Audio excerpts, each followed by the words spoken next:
Time Warner Audiobooks presents Rich Dad, Poor Dad, written by Robert Kiyosaki with Sharon L. Lecter, CPA, and read by Stephen Hoy, featuring an introduction by Robert Kiyosaki.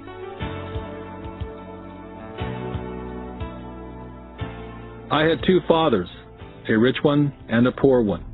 One was highly educated and intelligent. He had a PhD and completed 4 years of undergraduate work in less than 2 years. The other father never finished the 8th grade. Both men were successful in their careers, working hard all their lives. Both earned substantial incomes, yet one struggled financially all his life. The other would become one of the richest men in Hawaii. One died leaving tens of millions of dollars to his family, charities, and his church. The other left bills to be paid. Both men were strong, charismatic, and influential. Both men offered me advice, but they did not advise the same things. Both men believed strongly in education, but did not recommend the same course of study. If I had had only one dad, I would have had to accept or reject his advice. Having two dads advising me offered me the choice of contrasting points of view, one of a rich man and one of a poor man. Instead of simply accepting or rejecting one or the other, I found myself thinking more, comparing, and then choosing for myself. The problem was, the rich man was not rich yet, and the poor man not yet poor. Both were just starting out on their careers, and both were struggling with money and families. But they had very different points of view about the subject of money. For example, one dad would say, "The love of money is the root of all evil." The other, "The lack of money is the root of all evil." As a young boy, having two strong fathers, both influencing me, was difficult. I wanted to be a good son and listen, but the two fathers did not say the same things. The contrast in their points of view, particularly where money was concerned, was so extreme that I grew curious and intrigued. I began to start thinking for long periods of time about what each was saying. Much of my private time was spent reflecting, asking myself questions such as, "Why does he say that?" And then asking the same question of the other dad's statement. It would have been much easier to simply say, "Yeah, he's right, I agree with that," or to simply reject the point of view by saying, "The old man doesn't know what he's talking about." Instead, having two dads whom I love forced me to think and ultimately choose a way of thinking for myself. As a process, choosing to think for myself turned out to be much more valuable in the long run, rather than simply accepting or rejecting a single point of view. One of the reasons the rich get richer, the poor get poorer, and the middle class struggles in debt is because the subject of money is taught at home, not in school. Most of us learn about money from our parents. So what can a poor parent tell their child about money? They simply say, "Stay in school and study hard." The child may graduate with excellent grades, but with a poor person's financial programming and mindset. It was learned while the child was young. Money is not taught in schools. Schools focus on scholastic and professional skills, but not financial skills. This explains how smart bankers, doctors, and accountants who earn excellent grades in school may still struggle financially all their lives. Our staggering national debt is due in large part to highly educated politicians and government officials making financial decisions with little or no training on the subject of money.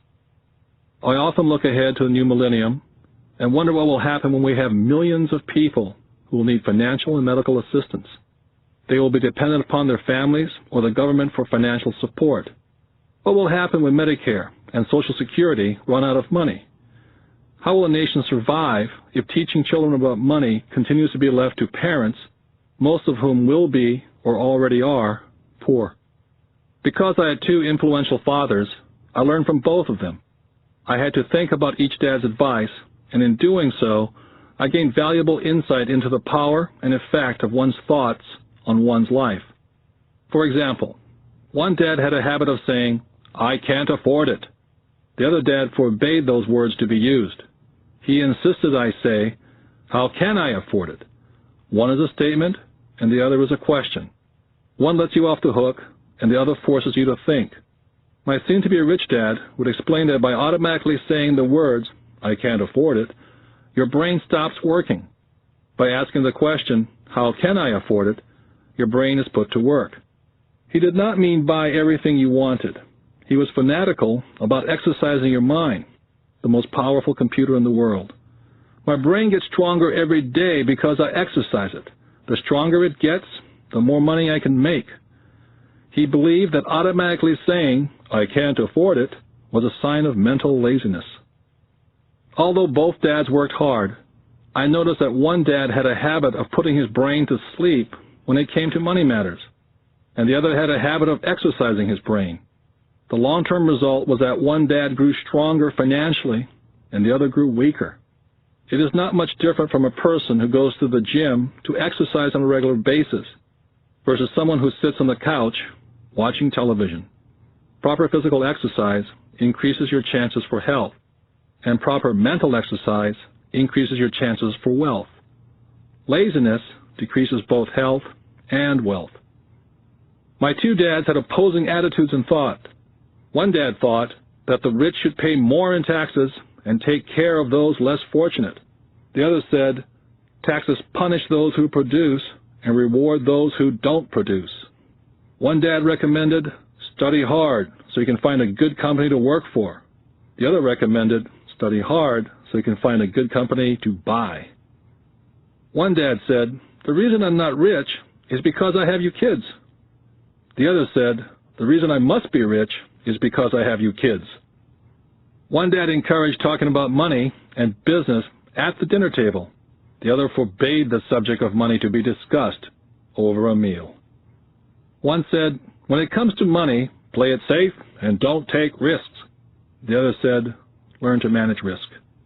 One believed, our home is our largest investment and our greatest asset. The other believed, my house is a liability, and if your house is your largest investment, you're in trouble. Both dads paid their bills on time, yet one paid his bills first, while the other paid his bills last. Being a product of two strong dads allowed me the luxury of observing the effects different thoughts have on one's life. I noticed that people really do shape their life through their thoughts. For example, my poor dad always said, I'll never be rich, and that prophecy became reality. My rich dad, on the other hand, always referred to himself as rich. He would say things like, I'm a rich man, and rich people don't do this. Even when he was flat broke, after a major financial setback, he continued to refer to himself as a rich man.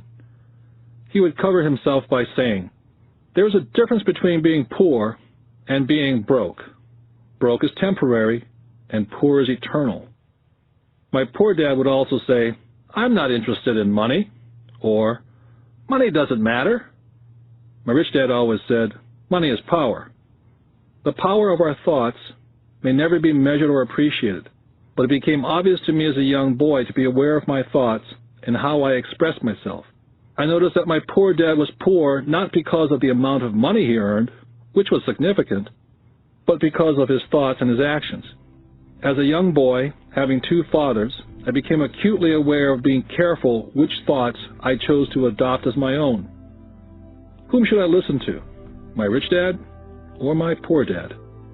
Although both men had tremendous respect for education and learning, they disagreed in what they thought was important to learn. One wanted me to study hard, earn a degree, and get a good job to work for money. He wanted me to study to become a professional, an attorney, or an accountant, or to go to business school for my MBA. The other encouraged me to study to be rich, to understand how money works, and learn how to have it work for me. I don't work for money, were the words he would repeat over and over. Money works for me. At the age of 9, I decided to listen to and learn from my rich dad about money. In doing so, I chose not to listen to my poor dad, even though he was the one with all the college degrees. Once I made up my mind whom to listen to, my education about money began. My rich dad taught me over a period of 30 years, until I was age 39. He stopped once he realized that I knew and fully understood what he had been trying to drum into my often thick skull. Money is one form of power, but what is more powerful is financial education. Money comes and goes. But if you have the education about how money works, you gain power over it and can begin building wealth. The reason positive thinking alone does not work is because most people went to school and never learned how money works, so they spend their lives working for money. Because I was only 9 years old when I started, the lessons my rich dad taught me were simple. And when it was all said and done, there are only 6 main lessons repeated over 30 years. This book is about those 6 lessons, put as simply as possible as my rich dad put forth those lessons to me.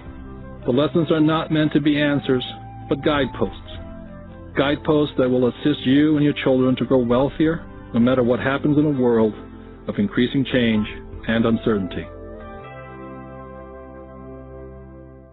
Dad, can you tell me how to get rich? My dad put down the evening paper. Why do you want to get rich, son? Because today Jimmy's mom drove up in their new Cadillac and they were going to their beach house for the weekend. He took 3 of his friends, but Mike and I weren't invited. They told us we weren't invited because we were poor kids. They did? My dad asked incredulously. Yeah, they did, I replied in a hurt tone. My dad silently shook his head, pushed his glasses up the bridge of his nose, and went back to reading his paper. I stood waiting for an answer. The year was 1956. I was 9 years old. By some twist of fate, I attended the same public school where the rich people sent their kids. We were primarily a sugar plantation town. The managers of the plantation and the other affluent people of the town, such as doctors, business owners, and bankers, sent their children to this school, grades 1 to 6. After grade 6, their children were generally sent off to private schools. Because my family lived on one side of the street, I went to this school. Had I lived on the other side of the street, I would have gone to a different school with kids from families more like mine. After grade 6, these kids and I would go on to the public intermediate and high school. There was no private school for them or for me. My dad finally put down the paper. Well, son, he began slowly, if you want to be rich, you have to learn to make money. How do I make money? I asked. Well, use your head, son, he said, smiling, which really meant, that's all I'm going to tell you, or, I don't know the answer, so don't embarrass me. The next morning, I told my best friend Mike what my dad had said. As best I could tell, Mike and I were the only poor kids in this school. Mike was like me in that he was in this school by a twist of fate. Someone had drawn a jog in a line for the school district, and we wound up in school with the rich kids. So what do we do to make money? Mike asked. I don't know, I said. But do you want to be my partner? He agreed. And so on that Saturday morning, Mike became my first business partner. We spent all morning coming up with ideas on how to make money. Finally, that afternoon, a bolt of lightning came through our heads. It was an idea that Mike had gotten from a science book he'd read. Excitedly, we shook hands, and the partnership now had a business. For the next several weeks, Mike and I ran around our neighborhood, knocking on doors and asking our neighbors if they'd save their toothpaste tubes for us. With puzzled looks, most adults consented with a smile. Some asked us what we were doing, to which we replied, "We can't tell you. It's a business secret."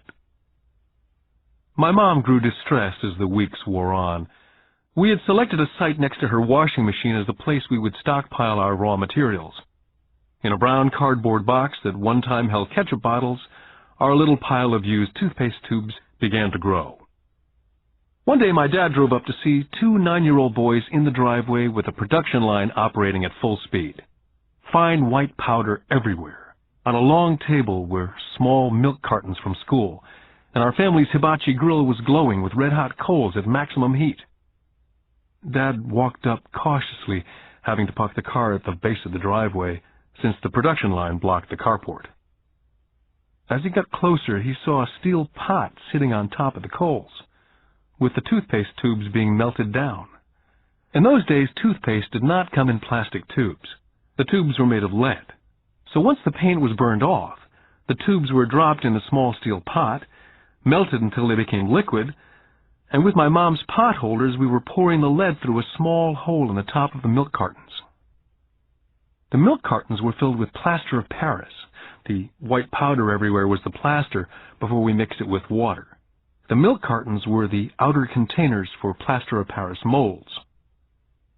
My dad watched as we carefully poured the molten lead through a small hole in the top of the plaster of Paris cube. "What are you boys doing?" he asked with a cautious smile. "We're doing what you told me to do.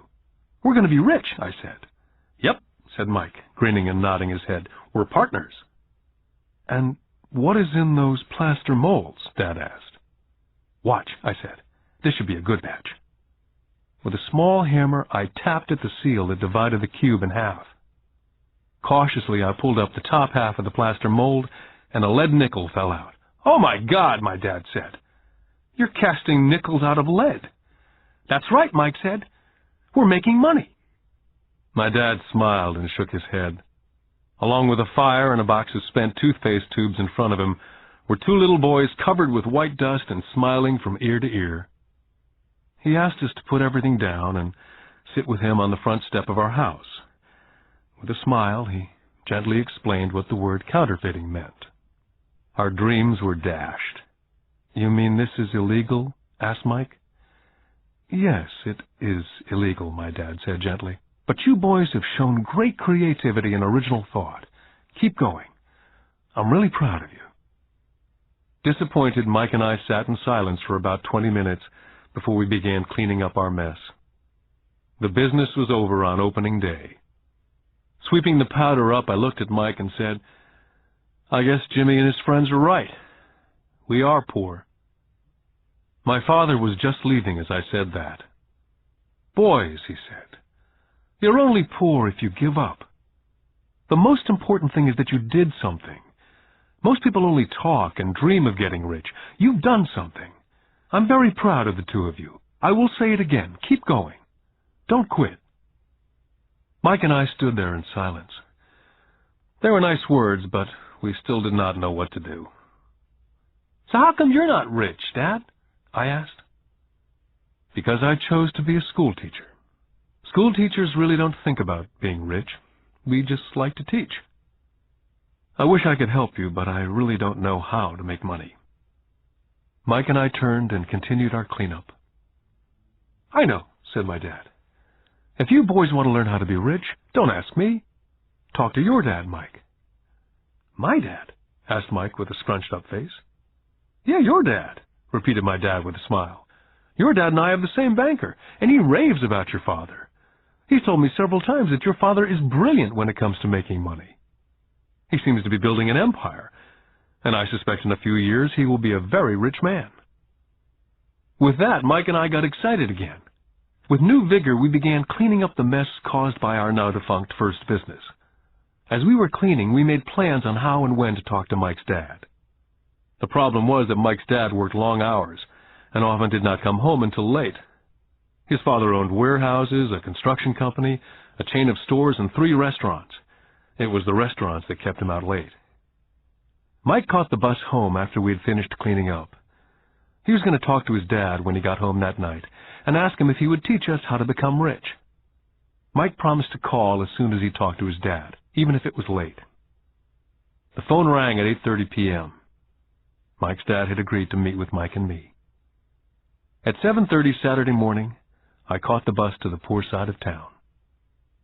Michael and I met with his dad that morning at 8 o'clock. He was already busy and had been at work for more than an hour. His construction supervisor was just leaving in his pickup truck as I walked up to his simple, small, and tidy home. Mike met me at the door.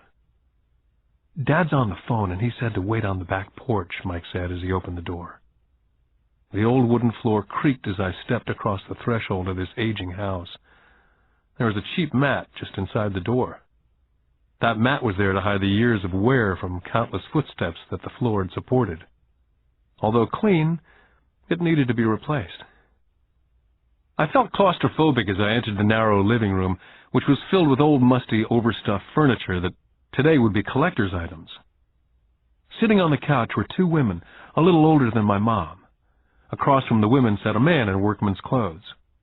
They smiled as Mike and I walked past them, heading for the kitchen, which led to the porch that overlooked the backyard. I smiled back shyly.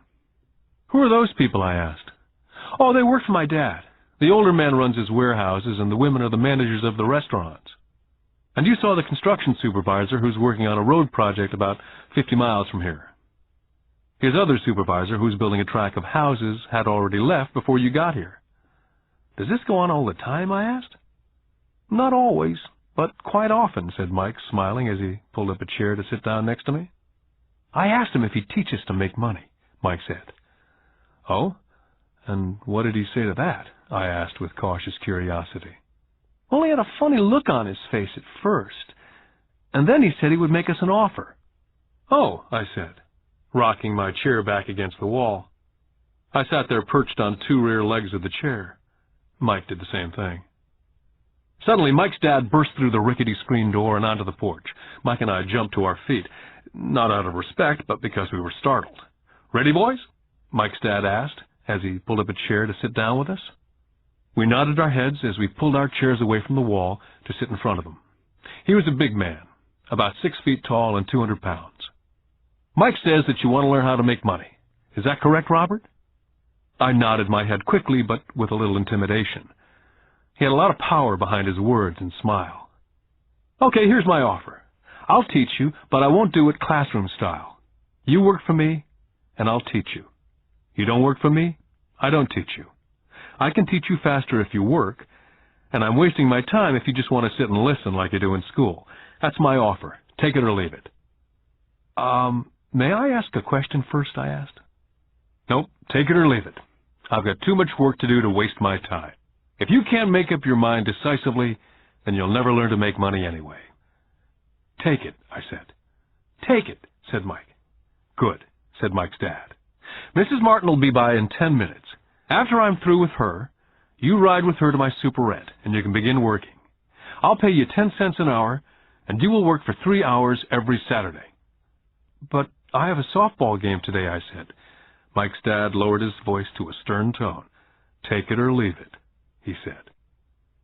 I'll take it, I replied, choosing to work and learn instead of playing softball. By 9 a.m. on a beautiful Saturday morning, Mike and I were working for Mrs. Martin. She was a kind and patient woman. She always said that Mike and I reminded her of her 2 sons who were grown and gone. Although kind, she believed in hard work, and she kept us working. She was a taskmaster. We spent 3 hours taking canned goods off the shelves, and with a feather duster, brushing each can to get the dust off, and then restacking them neatly. It was excruciatingly boring work. For 3 weeks, Mike and I reported to Mrs. Martin and worked our 3 hours. By noon, our work was over, and she dropped 3 little dimes in each of our hands. Now, even at the age of 9 in the mid-50s, 30 cents was not too exciting. Comic books cost 10 cents back then, so I usually spent my money on comic books and went home. By Wednesday of the 4th week, I was ready to quit. I had agreed to work only because I wanted to learn to make money from Mike's dad. And now I was a slave for 10 cents an hour. On top of that, I had not seen Mike's dad since that first Saturday. I'm quitting, I told Mike at lunchtime. The school lunch was miserable. School was boring, and now I didn't even have my Saturdays to look forward to. But it was the 30 cents that really got to me. Mike smiled. Dad said this would happen. He said to meet with him when you were ready to quit. What? I said indignantly. He's been waiting for me to get fed up? Sort of, Mike said. Dad's kind of different. He teaches differently from your dad. Your mom and dad lecture a lot. My dad is quiet and a man of few words. You just wait till this Saturday. I'll tell him you're ready. You mean I've been set up? No, not really, but maybe. Dad will explain on Saturday. I was ready to face him, and I was prepared. Even my real dad was angry with him. My real dad, the one I call the poor one, thought that my rich dad was violating child labor laws and should be investigated. My educated dad told me to demand what I deserve, at least 25 cents an hour. My poor dad told me that if I didn't get a raise, I was to quit immediately. At 8 o'clock Saturday morning, I was going through the same rickety door of Mike's house. Take a seat and wait in line, Mike's dad said as I entered. He turned and disappeared into his little office next to a bedroom. I looked around the room and didn't see Mike anywhere. Feeling awkward, I cautiously sat down next to the same two women who were there 4 weeks earlier. They smiled and slid across the couch to make room for me. 45 minutes went by, and I was steaming. The two women had met with him and left 30 minutes earlier.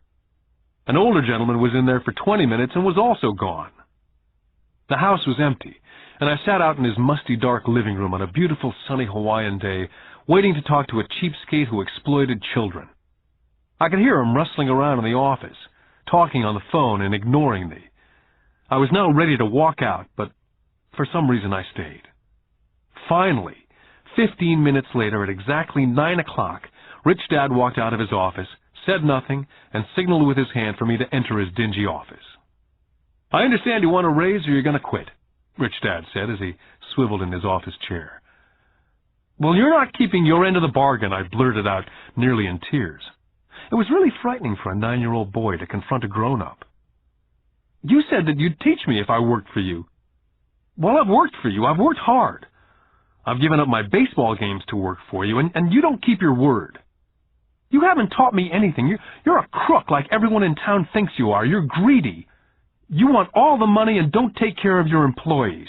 You make me wait and don't show me any respect. I'm only a little boy, and I deserve to be treated better."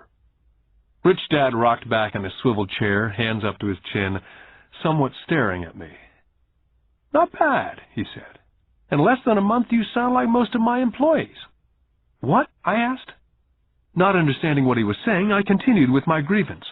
"I thought you were going to keep up your end of the bargain and teach me. Instead, you want to torture me. That's cruel. That's really cruel." "I am teaching you," Rich Dad said quietly. "What have you taught me?" "Nothing," I said angrily. "You haven't even talked to me once since I agreed to work for peanuts. 10 cents an hour, huh? I should notify the government about you. We have child labor laws, you know. My dad works for the government, you know." "Wow," said Rich Dad. "Now you sound like most of the people who used to work for me. People I've either fired or they've quit." "So what do you have to say?" I demanded, feeling pretty brave for a little kid. "How do you know that I've not taught you anything?" asked Rich Dad calmly. "Well, you've never talked to me. I've worked for 3 weeks, and you've not taught me anything," I said with a pout. "Does teaching mean talking or a lecture?" Rich Dad asked. "Well, yes," I replied. "That's how they teach you in school," he said, smiling. "But that is not how life teaches you. And I would say that life is the best teacher of all. Most of the time, life does not talk to you, just sort of pushes you around. Each push is life saying, 'Wake up. There's something I want you to learn.'" I had no idea what he was talking about. Life pushes all of us around. Some give up, others fight. A few learn the lesson and move on. They welcome life pushing them around. To these few people, it means they need and want to learn something. They learn and move on. Most quit, and a few like you fight. Rich Dad stood and shut the creaky old wooden window that needed repair. "If you learn this lesson, you will grow into a wise, wealthy, and happy young man. If you don't, you will spend your life blaming a job, low pay, or your boss for your problems. You'll live life hoping for that big break that'll solve all your money problems." Rich Dad looked over to me to see if I was still listening. His eyes met mine. We stared at each other, streams of communication going between us through our eyes. Finally, I pulled away once I had absorbed his last message. I knew he was right. I was blaming him, and I did ask to learn. I was fighting. Rich Dad continued, "Or if you're the kind of person who has no guts, you just give up every time life pushes you. If you're that kind of person, you'll live all your life playing it safe, doing the right things, saving yourself for some event that never happens. Then you die a boring old man. You'll have lots of friends who'll really like you because you were such a nice, hard-working guy. You spent a life playing it safe, doing the right things. But the truth is, you let life push you into submission. Deep down, you were terrified of taking risks. You really wanted to win, but the fear of losing was greater than the excitement of winning. Deep inside, you and only you will know that you didn't go for it. You chose to play it safe." Our eyes met again. For 10 seconds we looked at each other, only pulling away once the message was received. "You've been pushing me around?" I asked. "Some people might say that," smiled Rich Dad. "I would say that I just gave you a taste of life." "What taste of life?" I asked, still angry but now curious. "You boys are the first people that have ever asked me to teach them how to make money. I have more than 150 employees, and not one of them has asked me what I know about money. They ask me for a job and a paycheck, but never to teach them about money. So most will spend the best years of their lives working for money, not really understanding what it is they're working for." I sat there listening intently. "So when Mike told me about you wanting to learn how to make money, I decided to design a course that was close to real life. I could talk till I was blue in the face, but you wouldn't hear a thing. So I decided to let life push you around a bit so you could hear me. That's why I only paid you 10 cents. "So what is the lesson I learned from working for only 10 cents an hour?" I asked. "That you're cheap and exploit your workers?" Rich Dad laughed heartily. "You best change your point of view. Stop blaming me, thinking I'm the problem. If you think I'm the problem, then you have to change me. If you realize that you're the problem, then you can change yourself, learn something, and grow wiser." "But you only pay me 10 cents. "So what are you learning?" Rich Dad asked, smiling.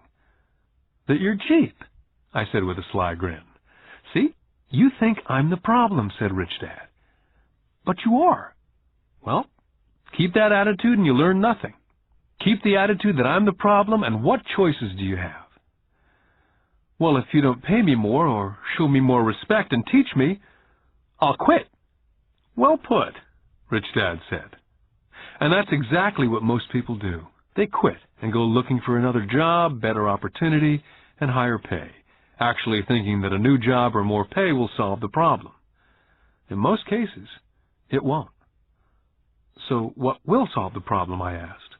"Just take this measly 10 cents an hour and smile?" Rich Dad smiled. "That's what the other people do. Just accept a paycheck, knowing that they and their family will struggle financially. But that's all they do. Waiting for a raise, thinking that more money will solve the problem.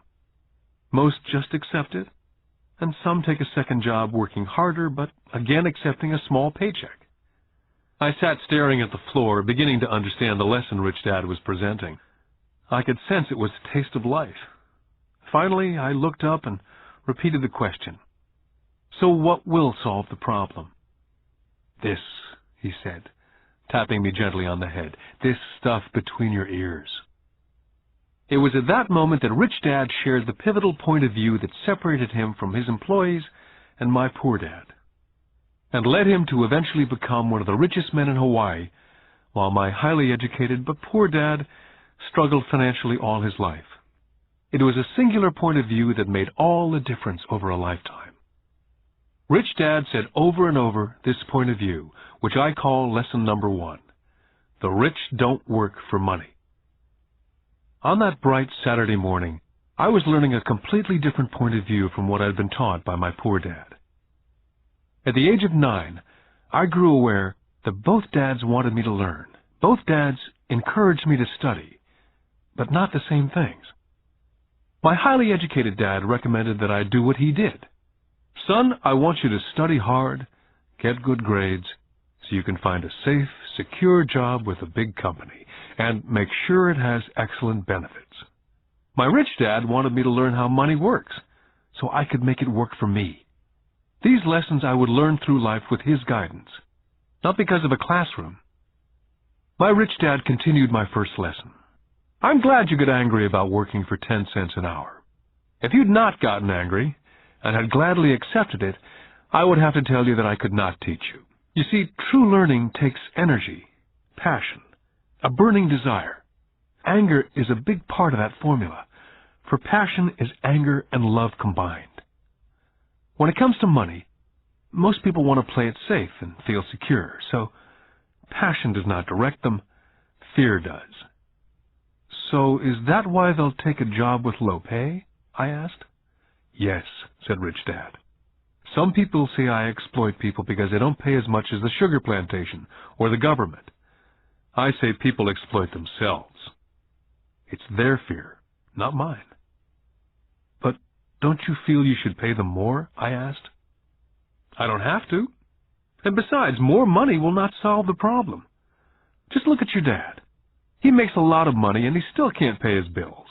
Most people, given more money, only get into more debt. So that's why the 10 cents an hour, I said, smiling. It's a part of the lesson. That's right, smiled Rich Dad. You see, your dad went to school and got an excellent education so he could get a high-paying job, which he did. But he still has money problems because he never learned anything about money at school. On top of that, he believes in working for money. And you don't, I asked? No, not really, said Rich Dad. If you want to learn to work for money, then stay in school. That's a great place to learn to do that. But if you want to learn how to have money work for you, then I will teach you that. But only if you want to learn. Wouldn't everyone want to learn that, I asked? No, said Rich Dad, simply because it's easier to learn to work for money, especially if fear is your primary emotion when the subject of money is discussed. I don't understand, I said with a frown. Oh, don't worry about that for now. Just know that it's fear that keeps most people working at a job. The fear of not paying their bills, the fear of being fired, the fear of not having enough money, the fear of starting over.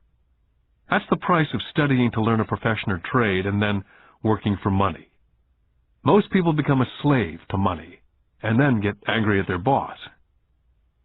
Learning to have money work for you is a completely different course of study, I asked. Absolutely, Rich Dad answered.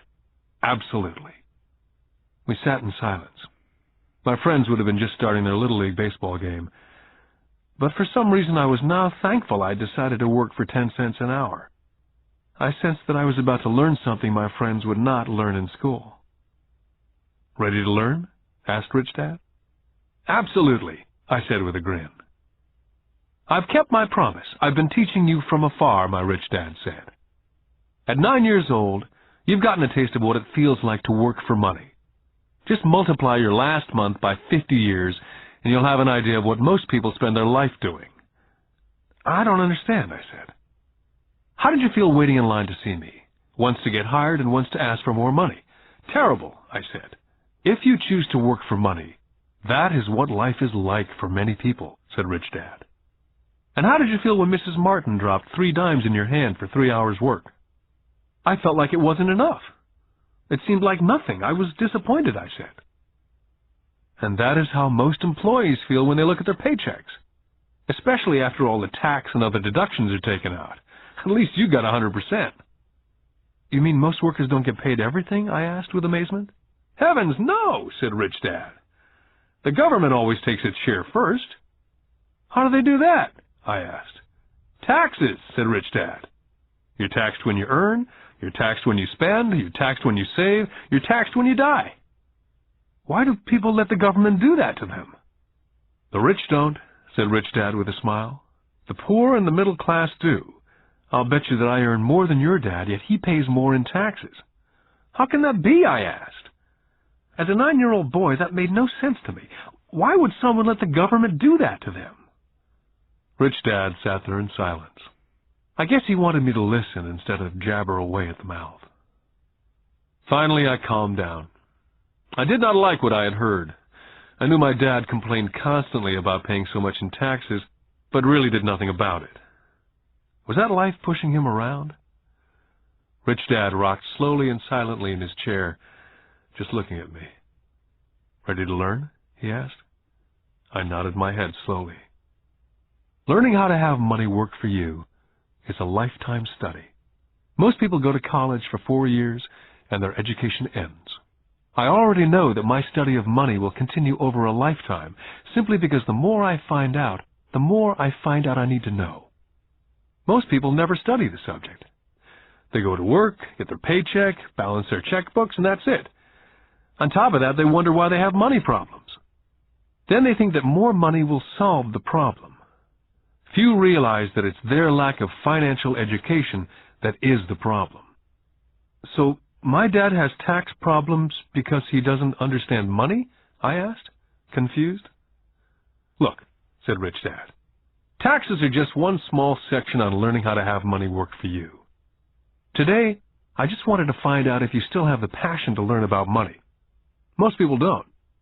They want to go to school, learn a profession, have fun at their work, and earn lots of money. One day they wake up with big money problems, and then they can't stop working. That's the price of only knowing how to work for money, instead of studying how to have money work for you. So, do you still have the passion to learn? Asked Rich Dad. I nodded my head. Good, said Rich Dad. Now get back to work. This time I will pay you nothing. What? I asked in amazement. You heard me. Nothing. You'll work the same 3 hours every Saturday, but this time you will not be paid 10 cents an hour. You said you wanted to learn to not work for money, so I'm not going to pay you anything. I couldn't believe what I was hearing. I've already had this conversation with Mike. He's already working, dusting, and stacking canned goods for free. You better hurry up and get back there. I stood there, still not believing what a raw deal I'd been handed. Here I came to ask for a raise, and now I was being told to keep working for nothing. Rich Dad tapped me on the head and said, "Use this. Now get out of here." I didn't tell my poor dad I wasn't being paid. He would not have understood, and I did not want to try to explain something that I did not yet understand myself. For 3 more weeks, Mike and I worked for 3 hours every Saturday for nothing. The work didn't bother me, and the routine got easier. It was the missed baseball games and not being able to afford to buy a few comic books that got to me. Rich Dad stopped by at noon on the 3rd week. We heard his truck pull up in the parking lot and sputter when the engine was turned off. He entered the store and greeted Mrs. Martin with a hug. After finding out how things were going in the store, he reached into the ice cream freezer, pulled out 2 bars, paid for them, and signaled to Mike and me, "Let's go for a walk, boys."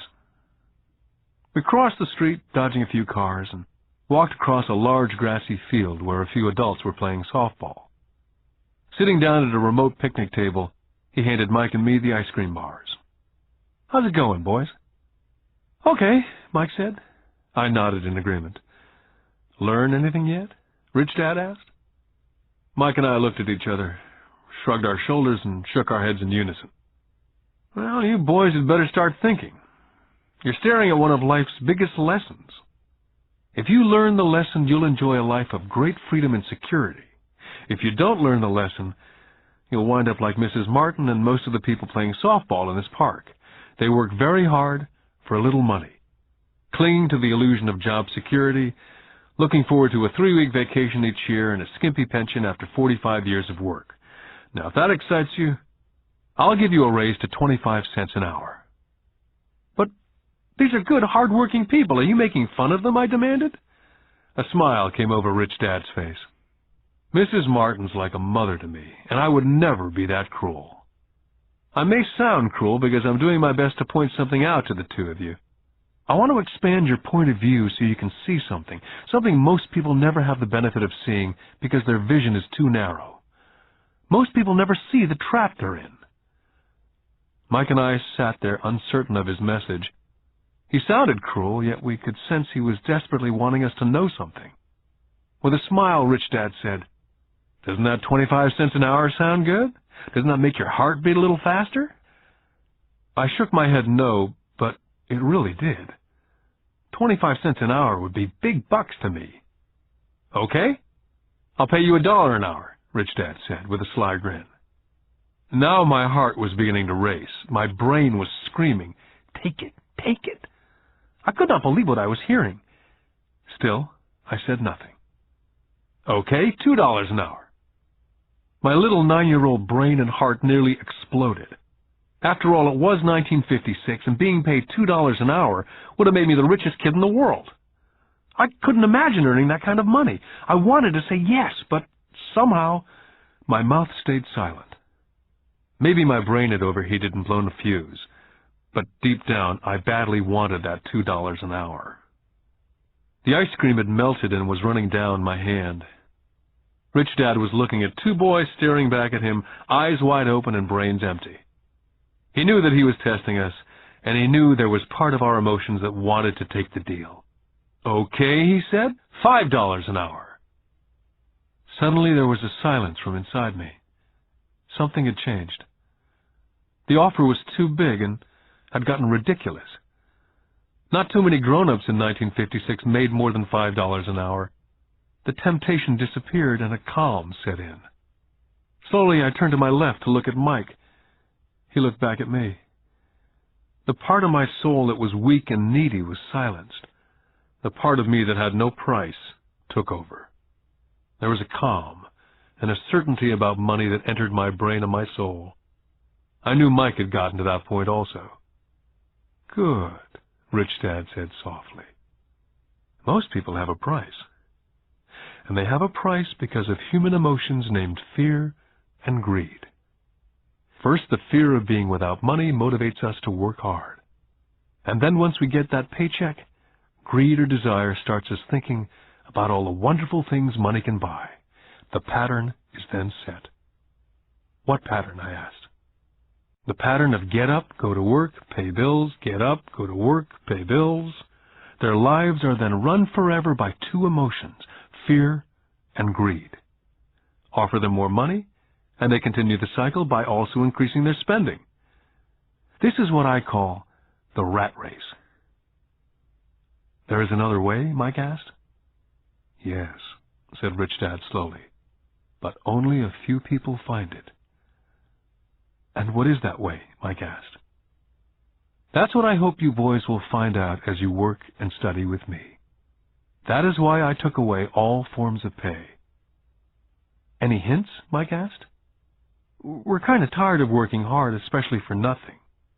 "Well, the first step is telling the truth," said Rich Dad. "We haven't been lying," I said.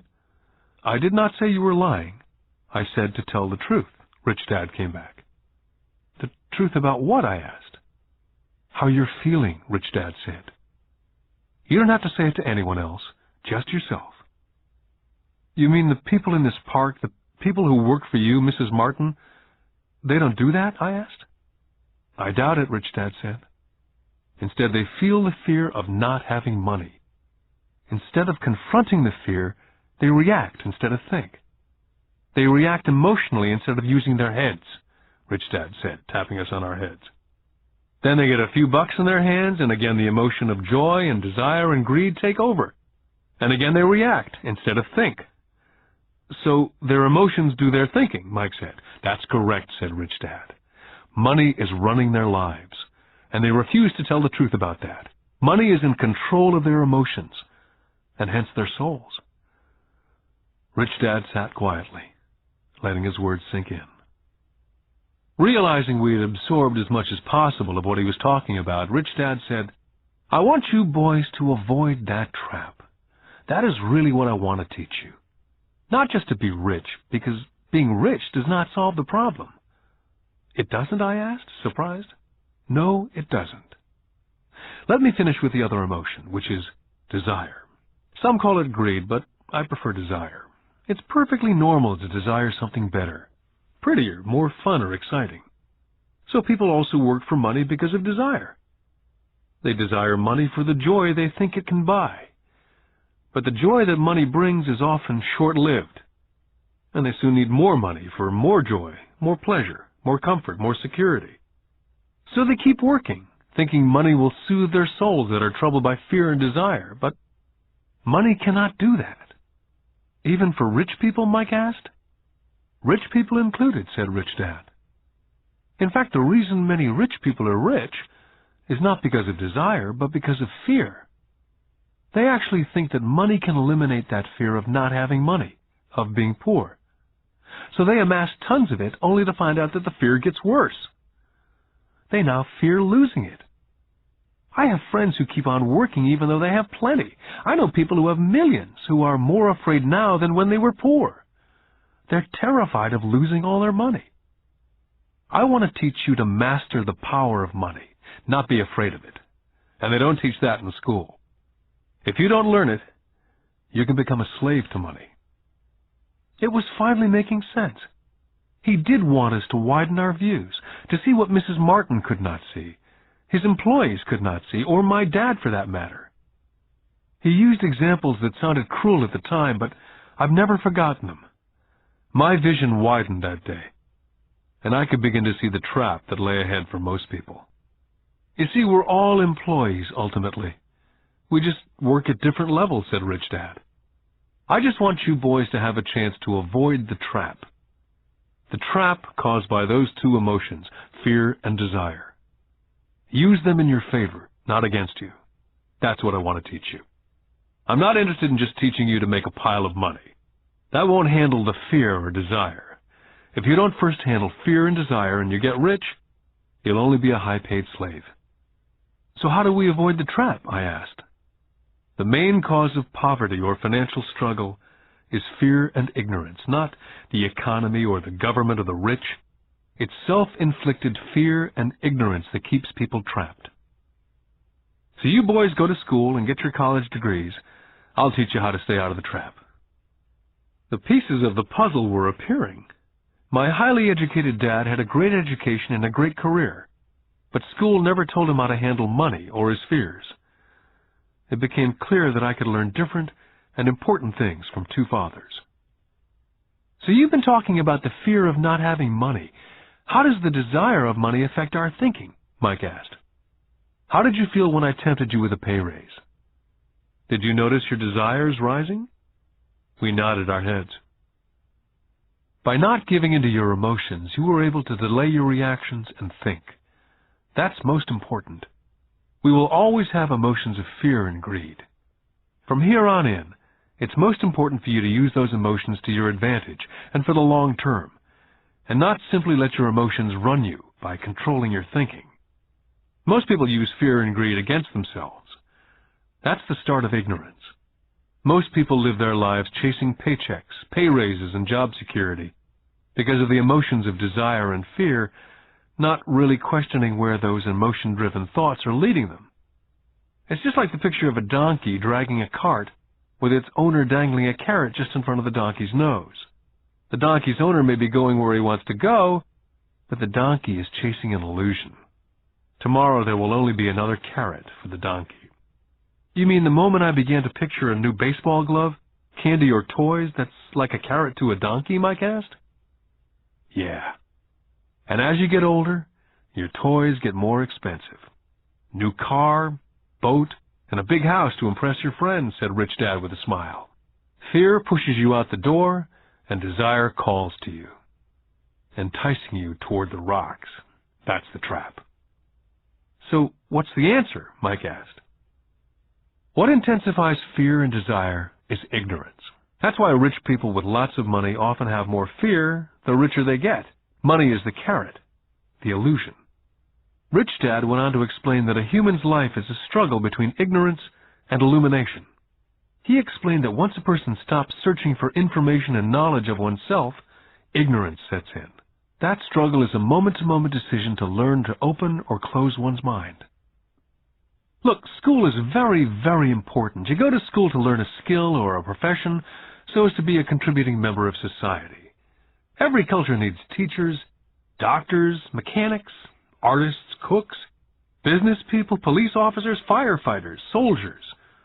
Schools train them so our culture can thrive and flourish, said Rich Dad. Unfortunately for many people, school is the end, not the beginning. What does ignorance have to do with greed and fear, I asked. Because it's ignorance about money that causes so much greed and so much fear, said Rich Dad. Let me give you some examples. A doctor wanting more money to better provide for his family raises his fees. By raising his fees, it makes healthcare more expensive for everyone. Now it hurts the poor people the most, so poor people have worse health than those with money. Because the doctors raise their rates, the attorneys raise their rates. Because the attorneys' rates have gone up, school teachers want a raise, which raises our taxes, and on and on and on. Soon there will be such a horrifying gap between the rich and the poor that chaos will break out, and another great civilization will collapse. Great civilizations collapsed when the gap between the haves and the have-nots was too great. America is on the same course, proving once again that history repeats itself, because we do not learn from history. We only memorize historical dates and names, not the lesson. Aren't prices supposed to go up, I asked. Not in an educated society with a well-run government. Prices should actually come down. Of course, that's often only true in theory. Prices go up because of greed and fear caused by ignorance. If schools taught people about money, there would be more money and lower prices. But schools only focus on teaching people to work for money, not how to harness money's power. But don't we have business schools, Mike asked? Aren't you encouraging me to go to business school for my master's degree? Yes, said Rich Dad.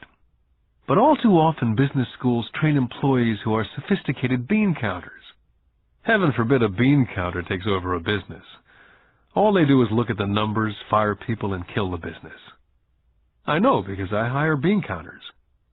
All they think about is cutting costs and raising prices, which causes more problems. Bean counting is important. I wish more people knew it, but it too is not the whole picture, added Rich Dad angrily. So is there an answer? Asked Mike. Yes, said Rich Dad. Learn to use your emotions to think, not think with your emotions. When you boys mastered your emotions, first by agreeing to work for free, I knew there was hope. When you again resisted your emotions when I tempted you with more money, you were again learning to think in spite of being emotionally charged. That's the first step. Can you tell the difference between emotions thinking and the head thinking? Mike asked. Oh, yes, I hear it all the time, said Rich Dad. I hear things like, well, everyone has to work, or the rich are crooks, or I'll get another job, I deserve this raise. You can't push me around, or I like this job because it's secure. Instead of, is there something I'm missing here? Which breaks the emotional thought and gives you time to think clearly. I must admit it was a great lesson to be getting, to know when someone was speaking out of emotions or out of clear thought. It was a lesson that served me well for life, especially when I was the one speaking out of reaction and not from clear thought.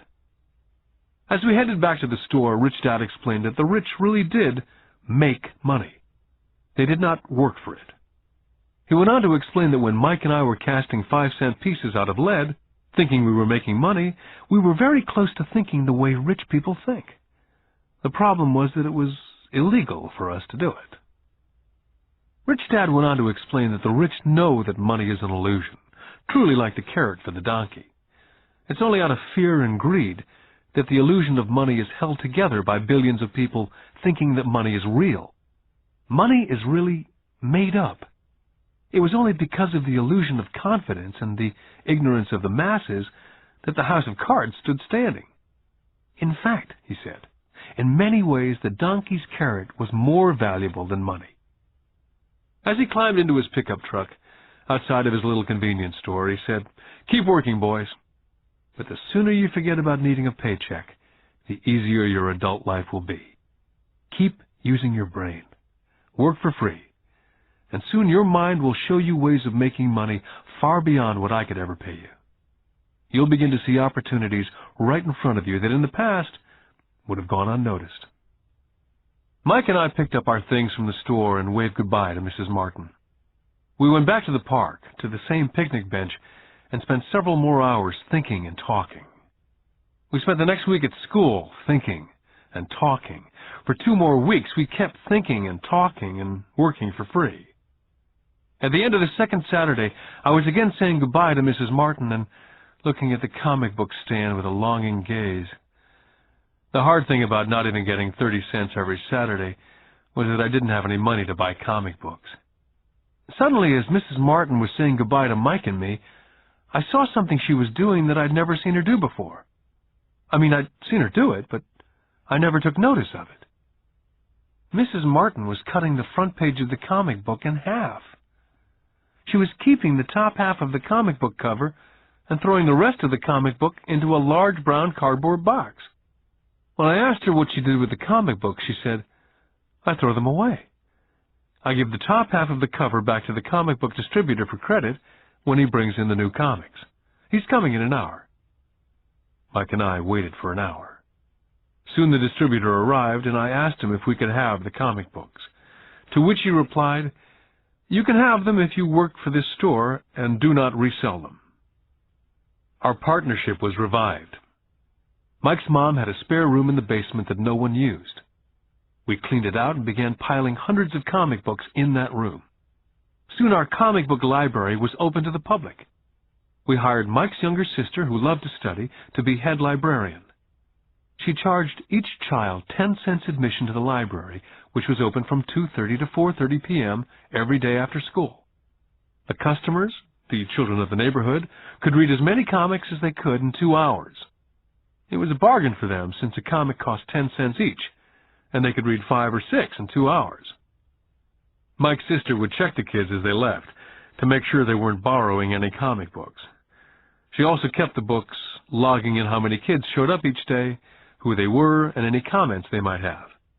Mike and I averaged $9.50 per week over a 3-month period. We paid his sister $1 a week and allowed her to read the comics for free, which she rarely did since she was always studying. Mike and I kept our agreement by working in the store every Saturday and collecting all the comic books from the different stores. We kept our agreement to the distributor by not selling any comic books. We burned them once they got too tattered. We tried opening a branch office, but we could never quite find someone as dedicated as Mike's sister we could trust. At an early age, we found out how hard it was to find good staff. 3 months after the library first opened, a fight broke out in the room. Some bullies from another neighborhood pushed their way in and started it. Mike's dad suggested we shut down the business. So our comic book business was shut down, and we stopped working on Saturdays at the convenience store. Anyway, Rich Dad was excited because he had new things he wanted to teach us. He was happy because we'd learned our first lesson so well. We'd learned to have money work for us. By not getting paid for our work at the store, we were forced to use our imaginations to identify an opportunity to make money. By starting our own business, the comic book library, we were in control of our own finances, not dependent on an employer. The best part was that our business generated money for us, even when we weren't physically there. Our money worked for us.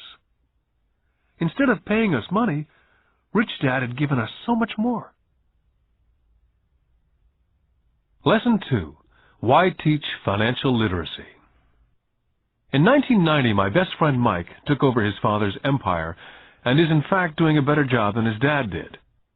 We see each other once or twice a year on the golf course. He and his wife are wealthier than you could imagine. Rich Dad's empire is in great hands, and Mike is now grooming his son to take his place, as his dad groomed us. In 1994, I retired at the age of 47, and my wife Kim was 37. Retirement does not mean not working. To my wife and me, it means that, barring unforeseen cataclysmic changes, we can work or not work, and our wealth grows automatically, staying way ahead of inflation. I guess it means freedom. The assets are large enough to grow by themselves. It's like planting a tree. You water it for years, and then one day it doesn't need you anymore. Its roots have gone down deep enough. Then the tree provides shade for your enjoyment. Mike chose to run the empire, and I chose to retire. Whenever I speak to groups of people, they often ask what I would recommend, or what could they do? How do they get started? Is there a good book I'd recommend? What is the secret to success? I simply say to them what my rich dad said back to me when I was a little kid. If you want to be rich, you need to be financially literate. That idea was drummed into my head every time we were together. As I said, my educated dad stressed the importance of reading books, while my rich dad stressed the need to master financial literacy. If you're going to build the Empire State Building, the first thing you need to do is dig a deep hole and pour a strong foundation. If you're going to build a home in the suburbs, all you need to do is pour a 6-inch slab of concrete. Most people, in their drive to get rich, are trying to build an Empire State Building on a 6-inch slab. Our school system, having been created in the agrarian age, believes in homes with no foundation dirt floors are still the rage. So kids graduate from school with virtually no financial foundation. One day, sleepless and deep in debt in suburbia, living the American dream, they decide that the answer to their financial problems is to find a way to get rich quick. Construction on the skyscraper begins. It goes up quickly, and soon, instead of the Empire State Building, we have the Leaning Tower of suburbia. The sleepless nights return. As for Mike and me in our adult years, both of our choices were possible, because we were taught to pour a strong financial foundation when we were just kids. Now, accounting is possibly the most boring subject in the world. It also could be the most confusing. But if you want to be rich, long term, it could be the most important subject. The question is, how do you take a boring and confusing subject and teach it to kids? The answer is, make it simple. My rich dad poured a strong financial foundation for Mike and me. Since we were just kids, he created a simple way to teach us. For years, he only drew pictures and used words. Mike and I understood the simple drawings, the jargon, the movement of money. And then in later years, Rich Dad began adding numbers.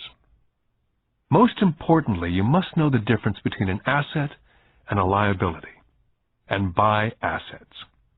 If you want to be rich, this is all you need to know.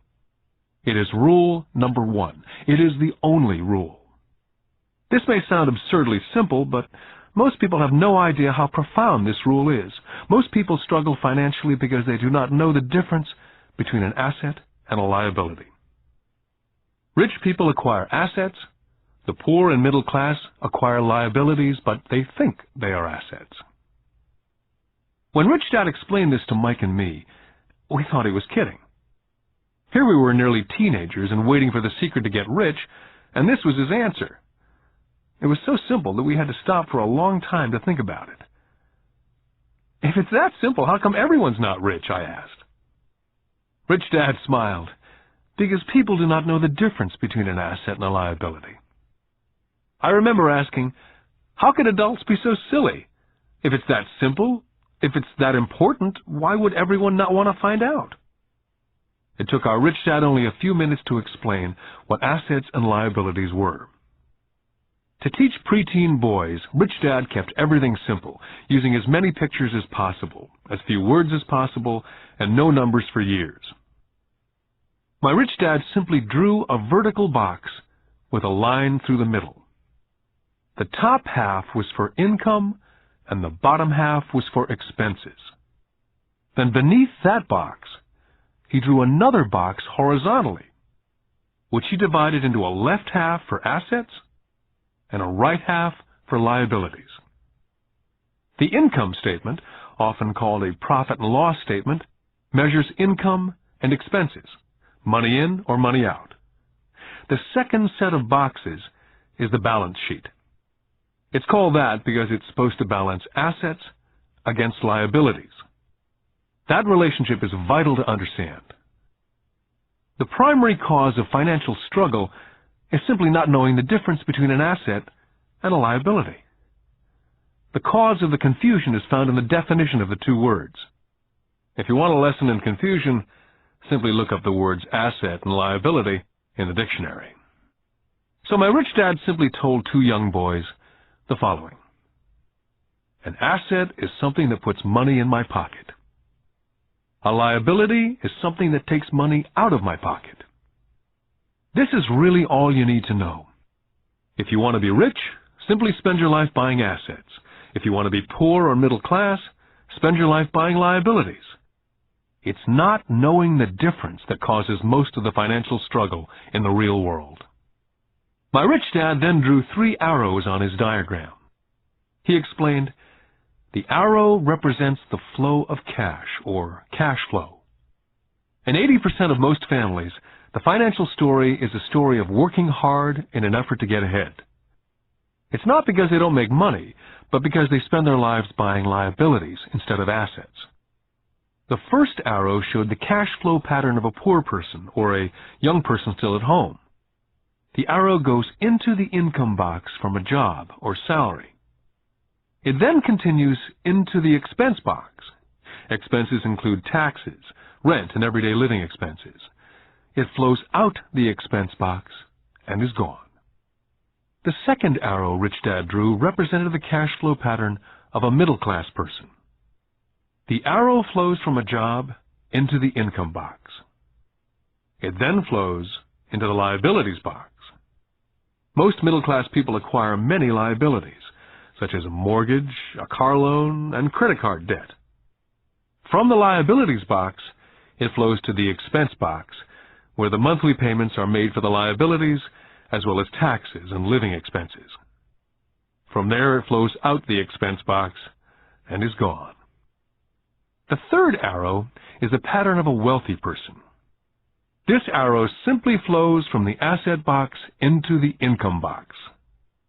The cash flow is not generated by a job or salary, but by assets. Remember, assets are things that put money in your pocket. Additionally, the rich have few expenses and liabilities, or if they do, those liabilities are more than covered by their assets. Examples such as these are oversimplified. Everyone has living expenses, the need for food, shelter, and clothing. The diagrams Rich Dad drew show the flow of cash through a poor, middle class, or wealthy person's life. It's the cash flow that tells the story. It's the story of how a person handles their money, what they do after they get the money in their hand. I cringe whenever I hear people ask me how to get rich quicker. Or how do they start? I often hear, I'm in debt, so I need to make more money. But more money will often not solve the problem. In fact, it may actually accelerate the problem.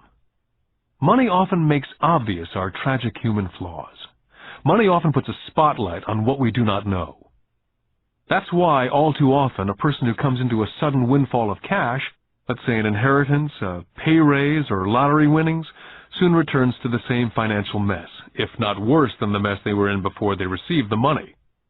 Money only accentuates the cash flow pattern running in your head.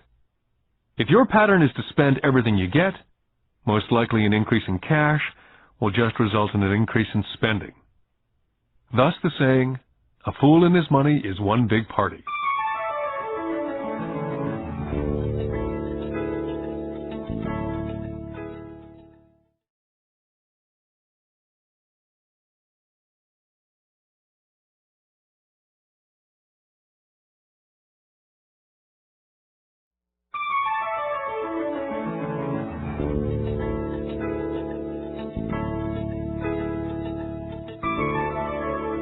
Because students leave school without financial skills, millions of educated people pursue their profession successfully, but later find themselves struggling financially.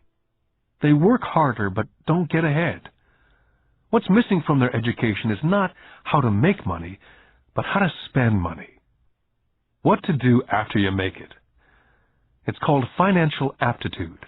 What to do with the money once you make it, how to keep people from taking it from you, how long you keep it, and how hard that money works for you. Most people cannot tell why they struggle financially because they don't understand cash flow. A person can be highly educated, professionally successful, and financially illiterate. These people often work harder than they need to because they learned how to work hard, but not how to have their money work for them. The moving picture show of hard-working people has a set pattern. Recently married, the happy, highly educated young couple move in together in one of their cramped rented apartments. Immediately they realize that they're saving money because two can live as cheaply as one. The problem is, the apartment is cramped. They decide to save money to buy their dream home so they can have kids. They now have two incomes, and they begin to focus on their careers. Their incomes begin to increase. As their incomes go up, their expenses go up as well, so there is little or no money to flow into the asset box. This means the only income they get comes from their jobs. The number one expense for most people is taxes. Many people think it's income tax, but for most Americans, their highest tax is Social Security. As an employee, it appears as if the Social Security tax, combined with the Medicare tax rate, is roughly 7.5%. But it's really 15%, since the employer must match the Social Security amount. In essence, it is money the employer cannot pay you. On top of that, you still have to pay income tax on the amount deducted from your wages for Social Security tax. Income you never receive because it went directly to Social Security through withholding. Then their liabilities go up. This is best demonstrated by going back to the young couple. As a result of their incomes going up, They decide to go out and buy the house of their dreams. Once in their house, they have a new tax, called property tax. Then they buy a new car, new furniture, and new appliances to match their new house. All of a sudden, they wake up, and their liabilities column is full of mortgage debt and credit card debt. They're now trapped in the rat race. A child comes along. They work harder. The process repeats itself. More money and higher taxes, also called bracket creep. A credit card comes in the mail. They use it. It maxes out. A loan company calls and says their greatest asset, their home, has appreciated in value. The company offers a bill consolidation loan because their credit is so good and tells them the intelligent thing to do is clear off the high-interest consumer debt by paying off their credit card. And besides, interest on their home is a tax deduction. They go for it and pay off those high-interest credit cards. They breathe a sigh of relief. Their credit cards are paid off. They've now folded their consumer debt into their home mortgage. Their payments go down because they extend their debt over 30 years. It is the smart thing to do. Their neighbor calls to invite them to go shopping. The Memorial Day sale is on. A chance to save some money.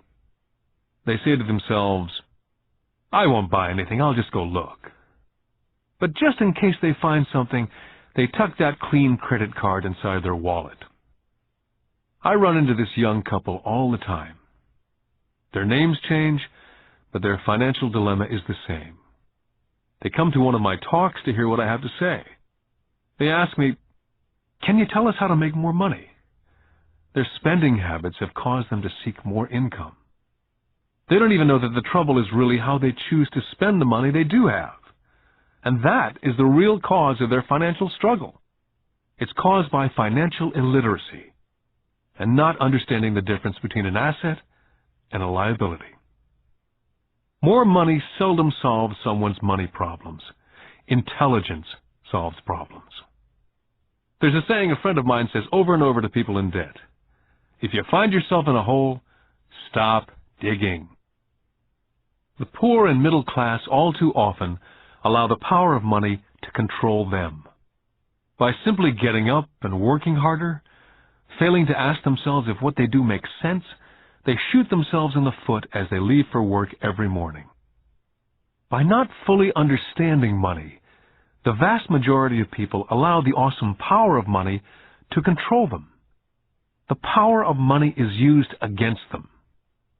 By the time Mike and I were 16 years old, we began to have problems in school.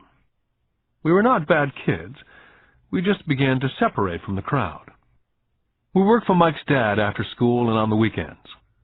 Mike and I often spent hours after work just sitting at a table with his dad while he held meetings with his bankers, attorneys, accountants, brokers, investors, managers, and employees. We learned more sitting at his meetings than we did in all our years of school, college included. Mike's dad was not school educated, but he was financially educated and successful as a result. He used to tell us over and over again, an intelligent person hires people who are more intelligent than they are. So Mike and I had the benefit of spending hours listening to, and in the process learning from, intelligent people. But because of this, both Mike and I just could not go along with the standard dogma that our teachers preached. Occasionally, Mike or I would ask our teachers how what we studied was applicable, or we asked why we never studied money and how it worked. To the latter question, we often got the answer that money was not important, that if we excelled in our education, the money would follow. The more we knew about the power of money, the more distant we grew from the teachers and our classmates. My highly educated dad never pressured me about my grades. I often wondered why, but we did begin to argue about money. By the time I was 16, I probably had a far better foundation with money than both my mom and dad. I could keep books. I listened to tax accountants, corporate attorneys, bankers, real estate brokers, investors, and so forth. My dad talked to teachers. One day, my dad was telling me why our home was his greatest investment. A not too pleasant argument took place, when I showed him why I thought a house was not a good investment. The argument illustrated the difference in perception between my rich dad and my poor dad when it came to their homes. Poor dad thought his house was an asset and listed it in the asset box, and the rich dad thought it was a liability and put his home in the liability box. I remember when I drew a diagram for my dad showing him the direction of cash flow. I also showed him the ancillary expenses that went along with owning the home. A bigger home meant bigger expenses, and the cash flow kept going out through the expense column. Today I am still challenged on the idea of a house not being an asset. And I know that for many people, it's their dream as well as their largest investment. And owning your own home is better than nothing. I simply offer an alternate way of looking at this popular dogma. My wife and I would love a bigger, more flashy house to impress the Joneses, but we know it is not an asset. It's a liability since it takes money out of our pocket. So here's the argument I put forth. I really do not expect most people to agree with it because a nice home is an emotional thing. And when it comes to money, high emotions tend to lower financial intelligence. When it comes to houses, I point out that most people work all their lives paying for a home they never own. In other words, most people buy a new house every so many years, each time incurring a new 30-year loan to pay off the previous one. Even though people receive a tax deduction for interest on mortgage payments, they pay for all their other expenses with after-tax dollars, even after they pay off their mortgage. Then there are property taxes. My wife's parents were shocked when the property taxes on their home went to $1,000 a month. This was after they'd retired, so the increase put a strain on their retirement budget, and they felt forced to move. Also, houses do not always go up in value. I still had friends who owe $1 million for a home that will today sell for only $700,000. Finally, the greatest losses of all are those from missed opportunities. If all your money is tied up in your house, you may be forced to work harder because your money continues blowing out of the expense column instead of adding to the asset column. The classic middle-class cash flow pattern.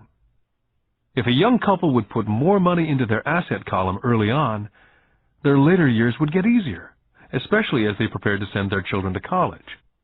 Their assets would have grown and would be available to help cover expenses. All too often, a house only serves as a vehicle for incurring a home equity loan to pay for mounting expenses.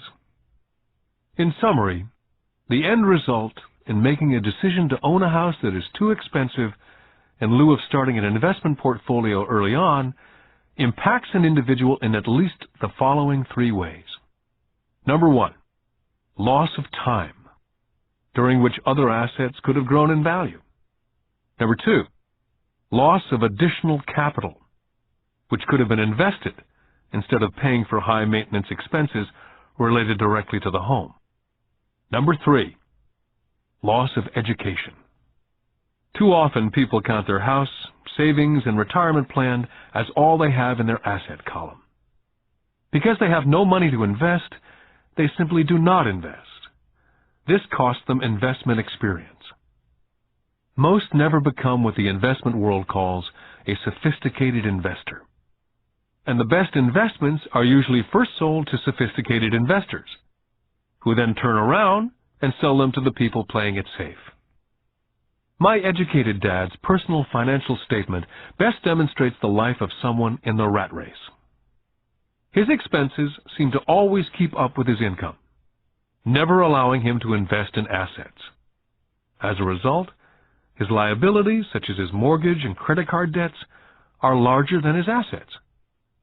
My rich dad's personal financial statement, on the other hand, reflects the results of a life dedicated to investing and minimizing liabilities.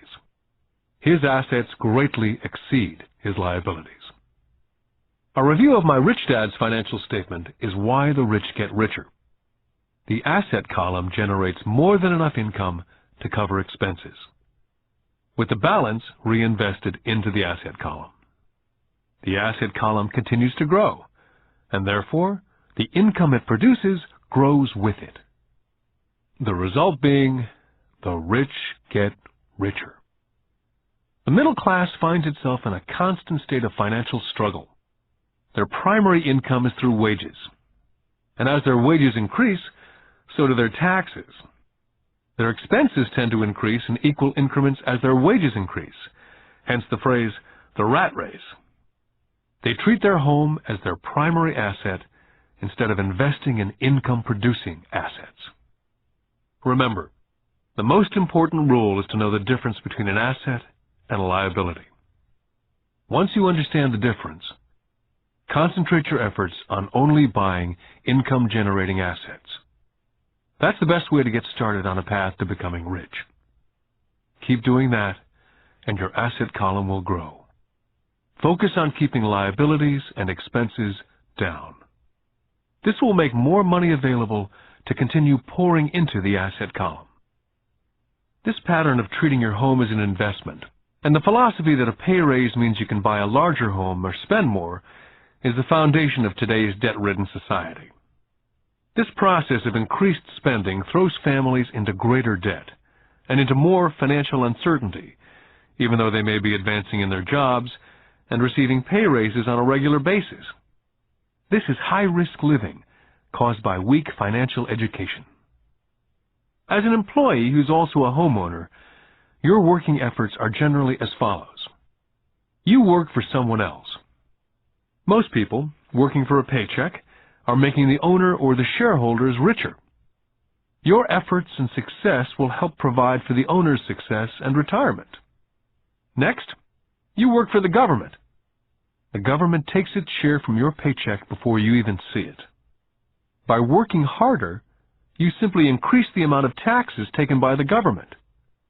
Most people work from January to May just for the government. And finally, you work for the bank. After taxes, your next largest expense is usually your mortgage and credit card debt. The problem with simply working harder is that each of these three levels takes a greater share of your increased efforts. You need to learn how to have your increased efforts benefit you and your family directly. Once you've decided to concentrate on minding your own business, how do you set your goals? For most people, they must keep their profession and rely on their wages to fund their acquisition of assets. As their assets grow, how do they measure the extent of their success? When does someone realize that they are rich, that they have wealth? As well as having my own definitions for assets and liabilities, I also have my own definition for wealth. Actually, I borrowed it from a man named Buckminster Fuller. Some people call him a quack, and others call him a living genius. Years ago, he got all the architects buzzing because he applied for a patent in 1961 for something called a geodesic dome. But in the application, Fuller also said something about wealth. It was pretty confusing at first, but after reading it for a while, it began to make some sense. Wealth is a person's ability to survive so many number of days forward. Or, if I stopped working today, how long could I survive? Unlike net worth, the difference between your assets and liabilities, which is often filled with a person's expensive junk and opinions of what things are worth, this definition creates the possibility for developing a truly accurate measurement. I could now measure and really know where I was in terms of my goal to become financially independent.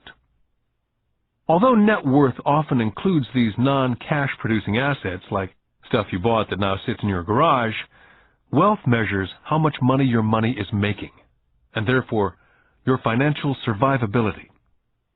Wealth is the measure of the cash flow from the asset column compared with the expense column. Let's use an example. Let's say I have a cash flow from my asset column of $1,000 a month, and I have monthly expenses of $2,000. What's my wealth? Let's go back to Buckminster Fuller's definition. Using his definition, how many days forward can I survive? And let's assume a 30-day month. By that definition, I have enough cash flow for half a month. When I have achieved $2,000 a month cash flow from my assets, then I will be wealthy. I now have income generated from assets each month that fully covers my monthly expenses. If I want to increase my expenses, I first must increase my cash flow from assets to maintain this level of wealth. Take notice that it's at this point that I am no longer dependent on my wages.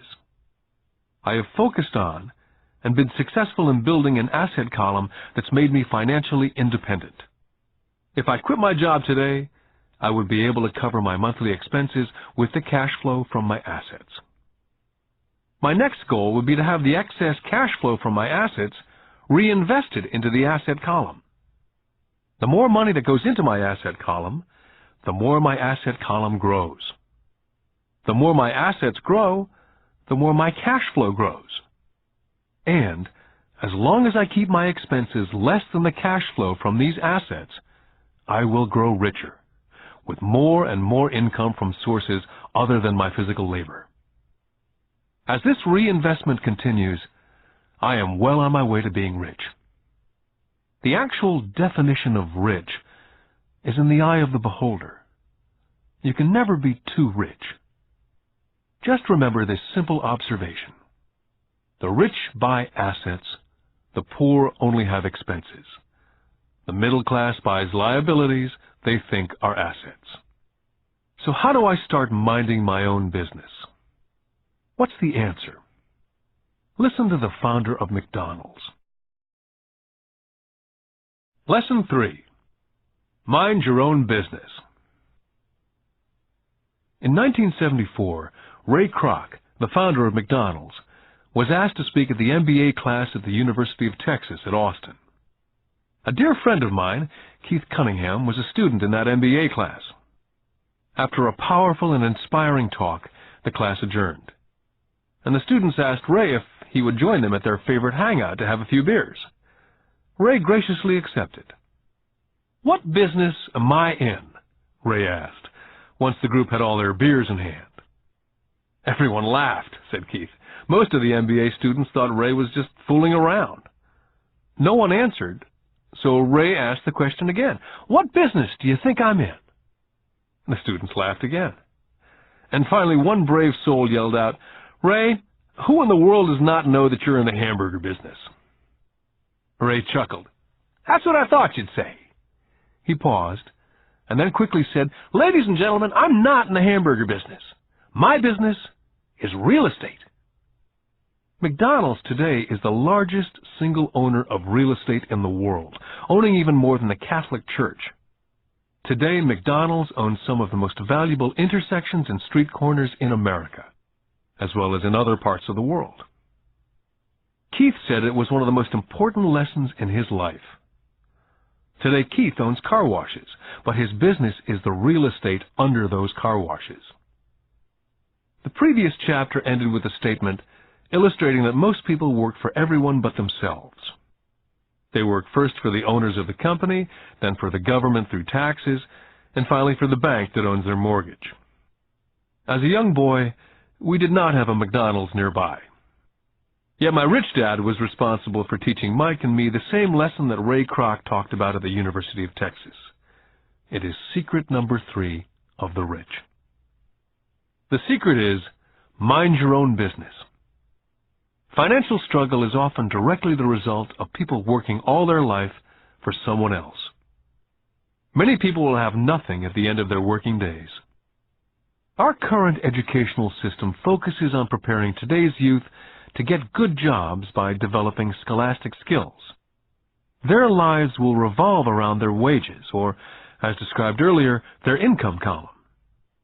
And after developing scholastic skills, they go on to higher levels of schooling to enhance their professional abilities. They study to become engineers, scientists, cooks, police officers, artists, writers, and so on. These professional skills allow them to enter the workforce and work for money. There's a big difference between your profession and your business. Often I ask people, "What's your business?" And they will say, "Oh, I'm a banker." Then I ask them if they own the bank, and they usually respond, "No, I work there." In that instance, they've confused their profession with their business. Their profession may be a banker, but they still need their own business. Ray Kroc was clear on the difference between his profession and his business. His profession was always the same. He was a salesman. At one time he sold mixers for milkshakes, and soon thereafter he was selling hamburger franchises. But while his profession was selling hamburger franchises, his business was the accumulation of income-producing real estate. To become financially secure, a person needs to mind their own business. Your business revolves around your asset column, as opposed to your income column. As stated earlier, the number one rule is to know the difference between an asset and a liability, and to buy assets. The rich focus on their asset columns, while everyone else focuses on their income statements. That's why we hear so often, "I need a raise. If only I had a promotion. I'm going back to school to get more training so I can get a better job. I'm going to work overtime. Maybe I can get a second job. I'm quitting in 2 weeks. I found a job that pays more." In some circles, these are sensible ideas. Yet if you listen to Ray Kroc, you're still not minding your own business. These ideas all still focus on the income column, and will only help a person become more financially secure if the additional money is used to purchase income-generating assets. The primary reason the majority of the poor and middle class are fiscally conservative, which means I can't afford to take risks, is that they have no financial foundation. They have to cling to their jobs. They have to play it safe. When downsizing became the in thing to do, millions of workers found out that their largest so-called asset, their home, was eating them alive. Their asset, called a house, still cost them money every month. Their car, another asset, was eating them alive. The golf clubs in the garage that cost $1,000 were not worth $1,000 anymore. Without job security, they had nothing to fall back on. What they thought were assets could not help them survive in a time of financial crisis. So, many people have put themselves in deep financial trouble when they run short of income. To raise cash, they sell their assets. First, their personal assets can generally be sold for only a fraction of the value that's listed in their personal balance sheet. Or, if there's a gain on the sale of the assets, they're taxed on the gain. So again, the government takes its share of the gain, thus reducing the amount available to help them out of debt. That's why I say someone's net worth is often worth less than they think. Start minding your own business. Keep your daytime job, but start buying real assets, not liabilities or personal effects that have no real value once you get them home. A new car loses nearly 25% of the price you pay for it the moment you drive it off the lot. It's not a true asset, even if your banker lets you list it as one. My $400 new titanium driver was worth $150 the moment I teed off. For adults, keep your expenses low, reduce your liabilities, and diligently build a base of solid assets. For young people who've not yet left home, it's important for parents to teach them the difference between an asset and a liability. Get them to start building a solid asset column before they leave home, get married, buy a house, have kids, and get stuck in a risky financial position, clinging to a job and buying everything on credit. I see so many young couples who get married and trap themselves into a lifestyle that will not let them get out of debt for most of their working years. For most people, just as the last child leaves home, the parents realize they've not adequately prepared for retirement, and they begin to scramble to put some money away. Then their own parents become ill, and they find themselves with new responsibilities. So, what kind of assets am I suggesting that you or your children acquire? In my world, real assets fall into several different categories. First, businesses that do not require my presence. I own them, but they're managed or run by other people. If I have to work there, it's not a business. It becomes my job. Then come categories such as stocks, bonds, mutual funds, income-generating real estate, notes or IOUs, royalties from intellectual property such as music, scripts, patents, and finally anything else that has value, produces income, or appreciates and has a ready market. As a young boy, my educated dad encouraged me to find a safe job. My rich dad, on the other hand, encouraged me to begin acquiring assets that I loved. If you don't love it, you won't take care of it. I collect real estate simply because I love buildings and land. I love shopping for them. I could look at them all day long. When problems arise, the problems are not so bad that it changes my love for real estate. For people who hate real estate, they shouldn't buy it.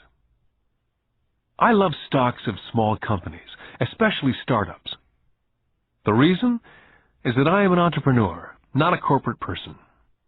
In my early years, I worked in large organizations such as Standard Oil of California, the U.S. Marine Corps, and Xerox Corporation.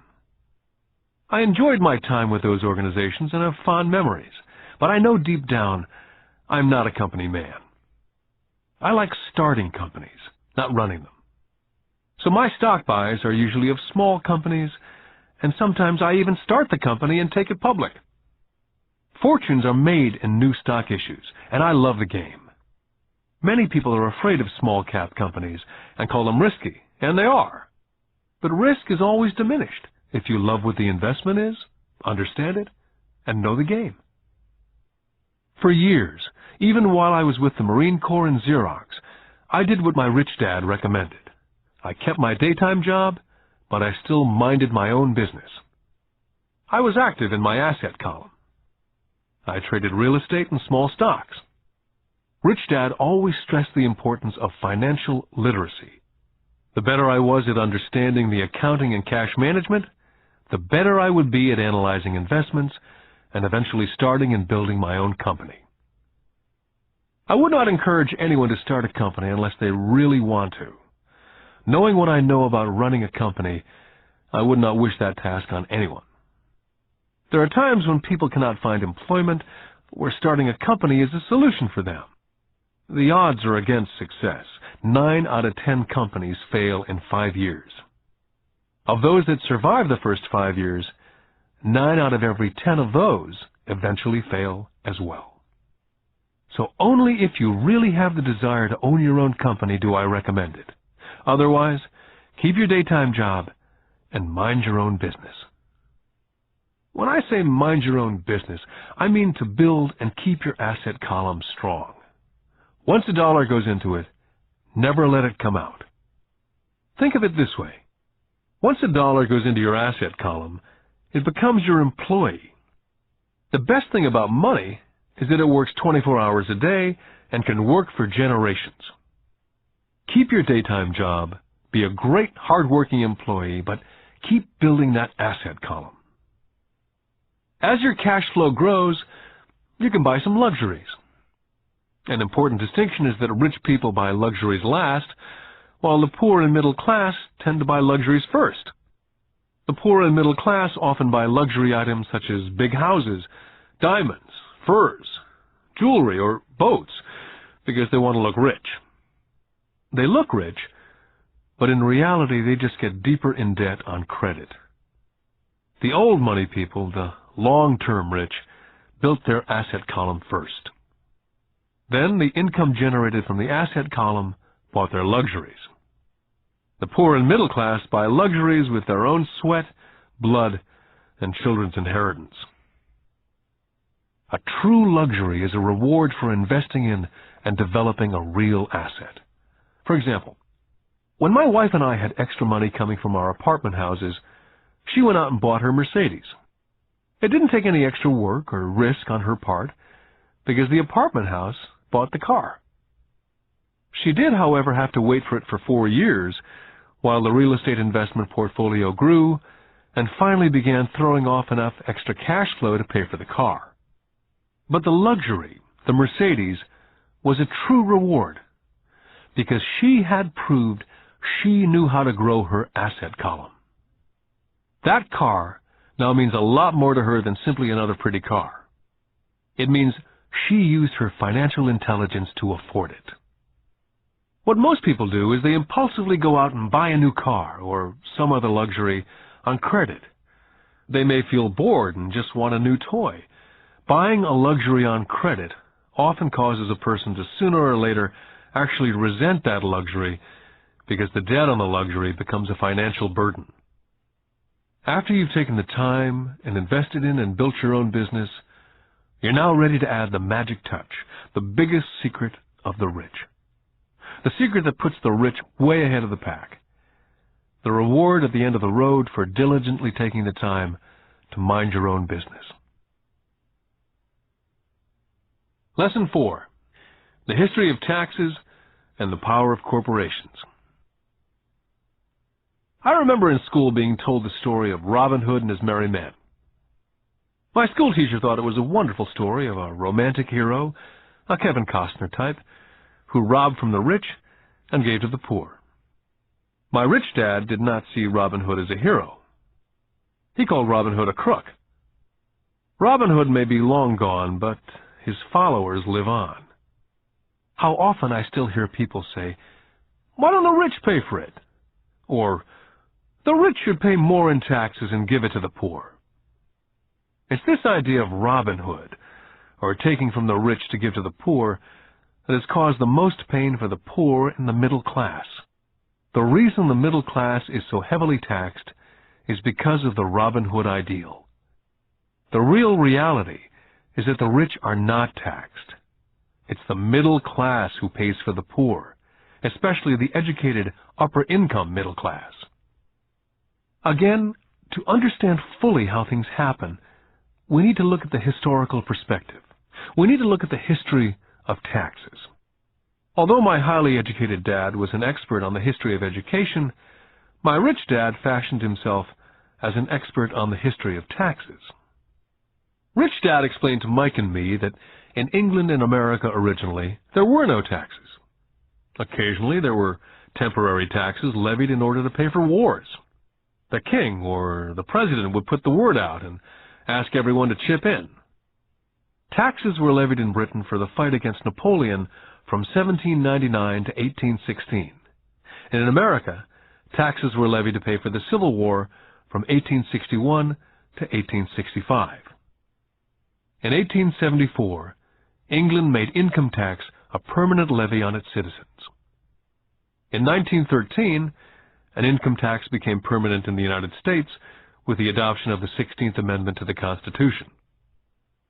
What these historical dates fail to reveal is that both of these taxes were initially levied against only the rich. It was this point that Rich Dad wanted Mike and me to understand. He explained that the idea of taxes was made popular and accepted by the majority by telling the poor and the middle class that taxes were created only to punish the rich. This is how the masses voted for the law, and it became constitutionally legal. Although it was intended to punish the rich, in reality it wound up punishing the very people who voted for it, the poor and the middle class. Once government got a taste of money, the appetite grew, said Rich Dad. Your dad and I are exactly opposite. He's a government bureaucrat, and I'm a capitalist. We get paid, and our success is measured on opposite behaviors. He gets paid to spend money and hire people. The more he spends and the more people he hires, the larger his organization becomes. In the government, the larger his organization, the more he's respected. On the other hand, within my organization, the fewer people I hire and the less money I spend, the more I'm respected by my investors. That's why I don't like government people. They have different objectives from most business people. As the government grows, more and more tax dollars will be needed to support it. As I said, the passage of taxes was only possible because the masses believed in the Robin Hood theory of economics, which was to take from the rich and give to everyone else. The problem was that the government's appetite for money was so great that taxes soon needed to be levied on the middle class, and from there it kept trickling down. The rich, on the other hand, saw an opportunity. They do not play by the same set of rules. As I've stated, the rich already knew about corporations, which became popular in the days of sailing ships.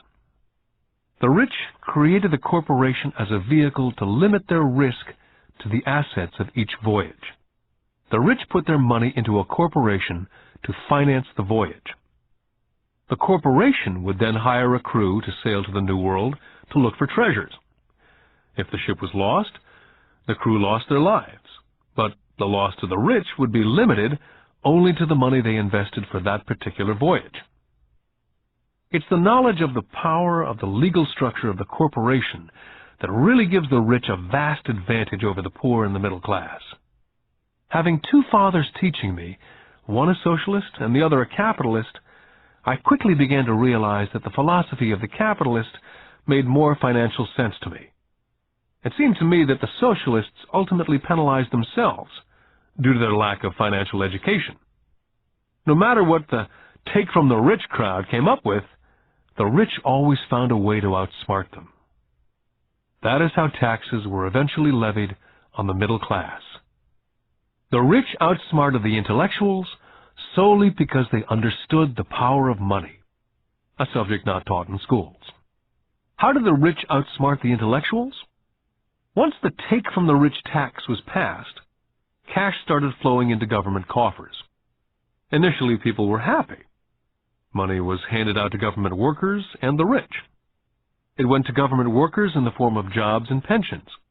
It went to the rich via their factories receiving government contracts. The government became a large pool of money, but the problem was the fiscal management of that money. There really is no recirculation. In other words, the government policy, if you were a government bureaucrat, was to avoid having excess money. If you failed to spend your allotted funding, you risked losing it in the next budget. You'd certainly not be recognized for being efficient. Business people, on the other hand, are rewarded for having excess money and are recognized for their efficiency. As this cycle of growing government spending continued, the demand for money increased, and the tax the rich idea was now being adjusted to include lower income levels, down to the very people who voted it in, the poor and the middle class. True capitalists used their financial knowledge to simply find a way to escape. They headed back to the protection of a corporation. A corporation protects the rich. But what many people who've never formed a corporation do not know is that a corporation is not really a thing.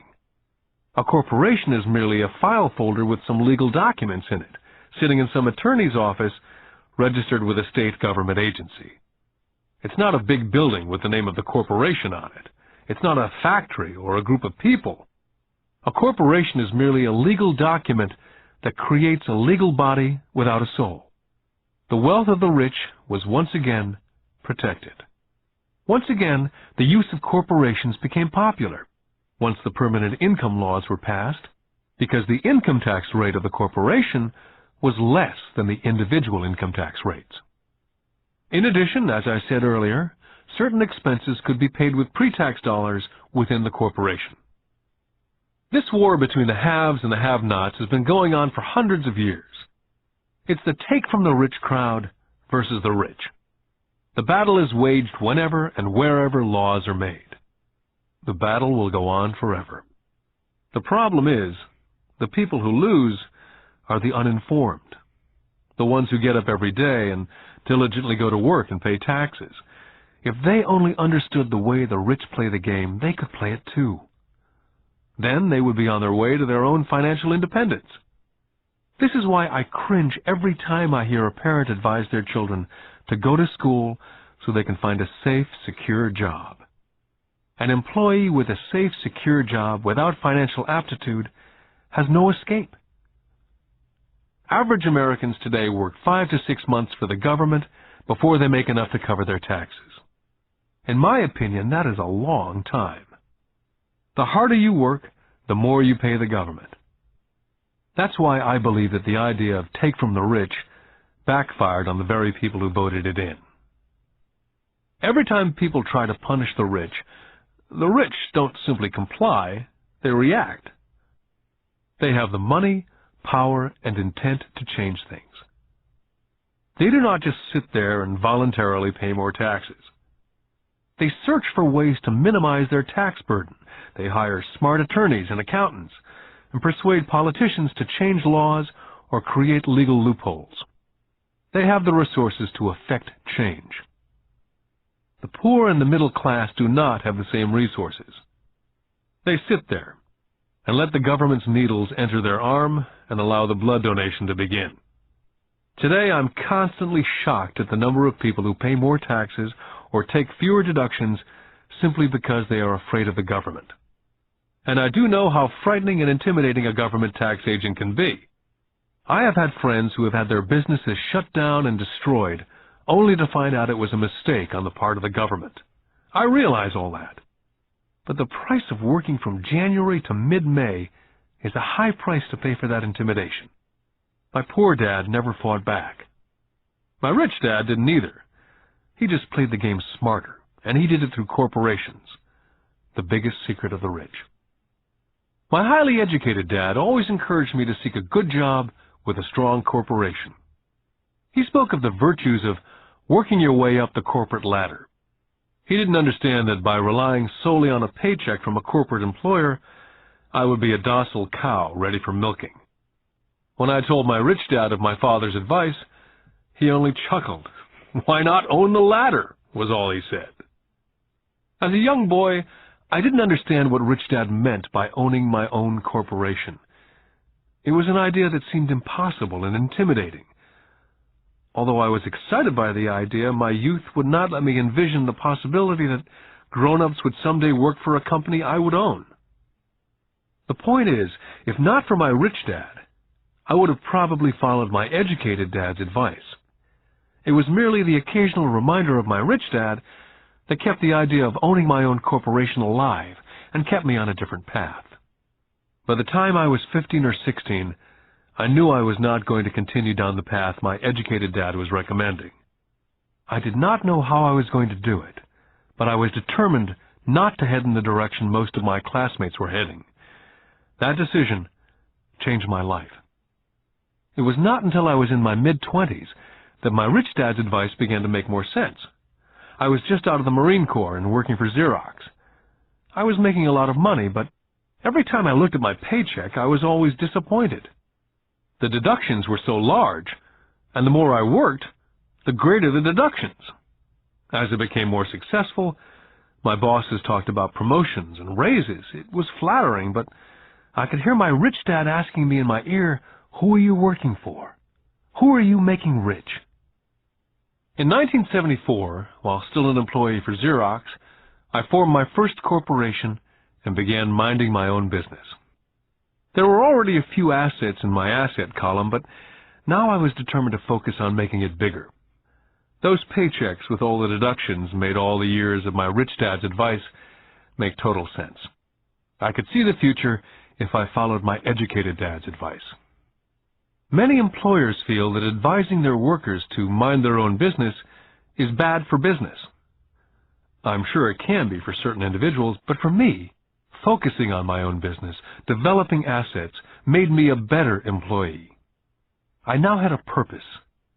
I came in early and worked diligently, amassing as much money as possible so I could begin investing in real estate. Hawaii was just set to boom, and there were fortunes to be made. The more I realized we were in the beginning stages of a boom, the more Xerox machines I sold.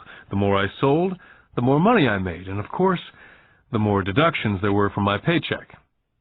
It was inspiring. I wanted out of the trap of being an employee so badly that I worked harder, not less. By 1978, I was consistently one of the top 5 salespeople in sales, often number 1. I badly wanted out of the rat race. In less than 3 years, I was making more in my own little corporation, which was a real estate holding company, than I was making at Xerox.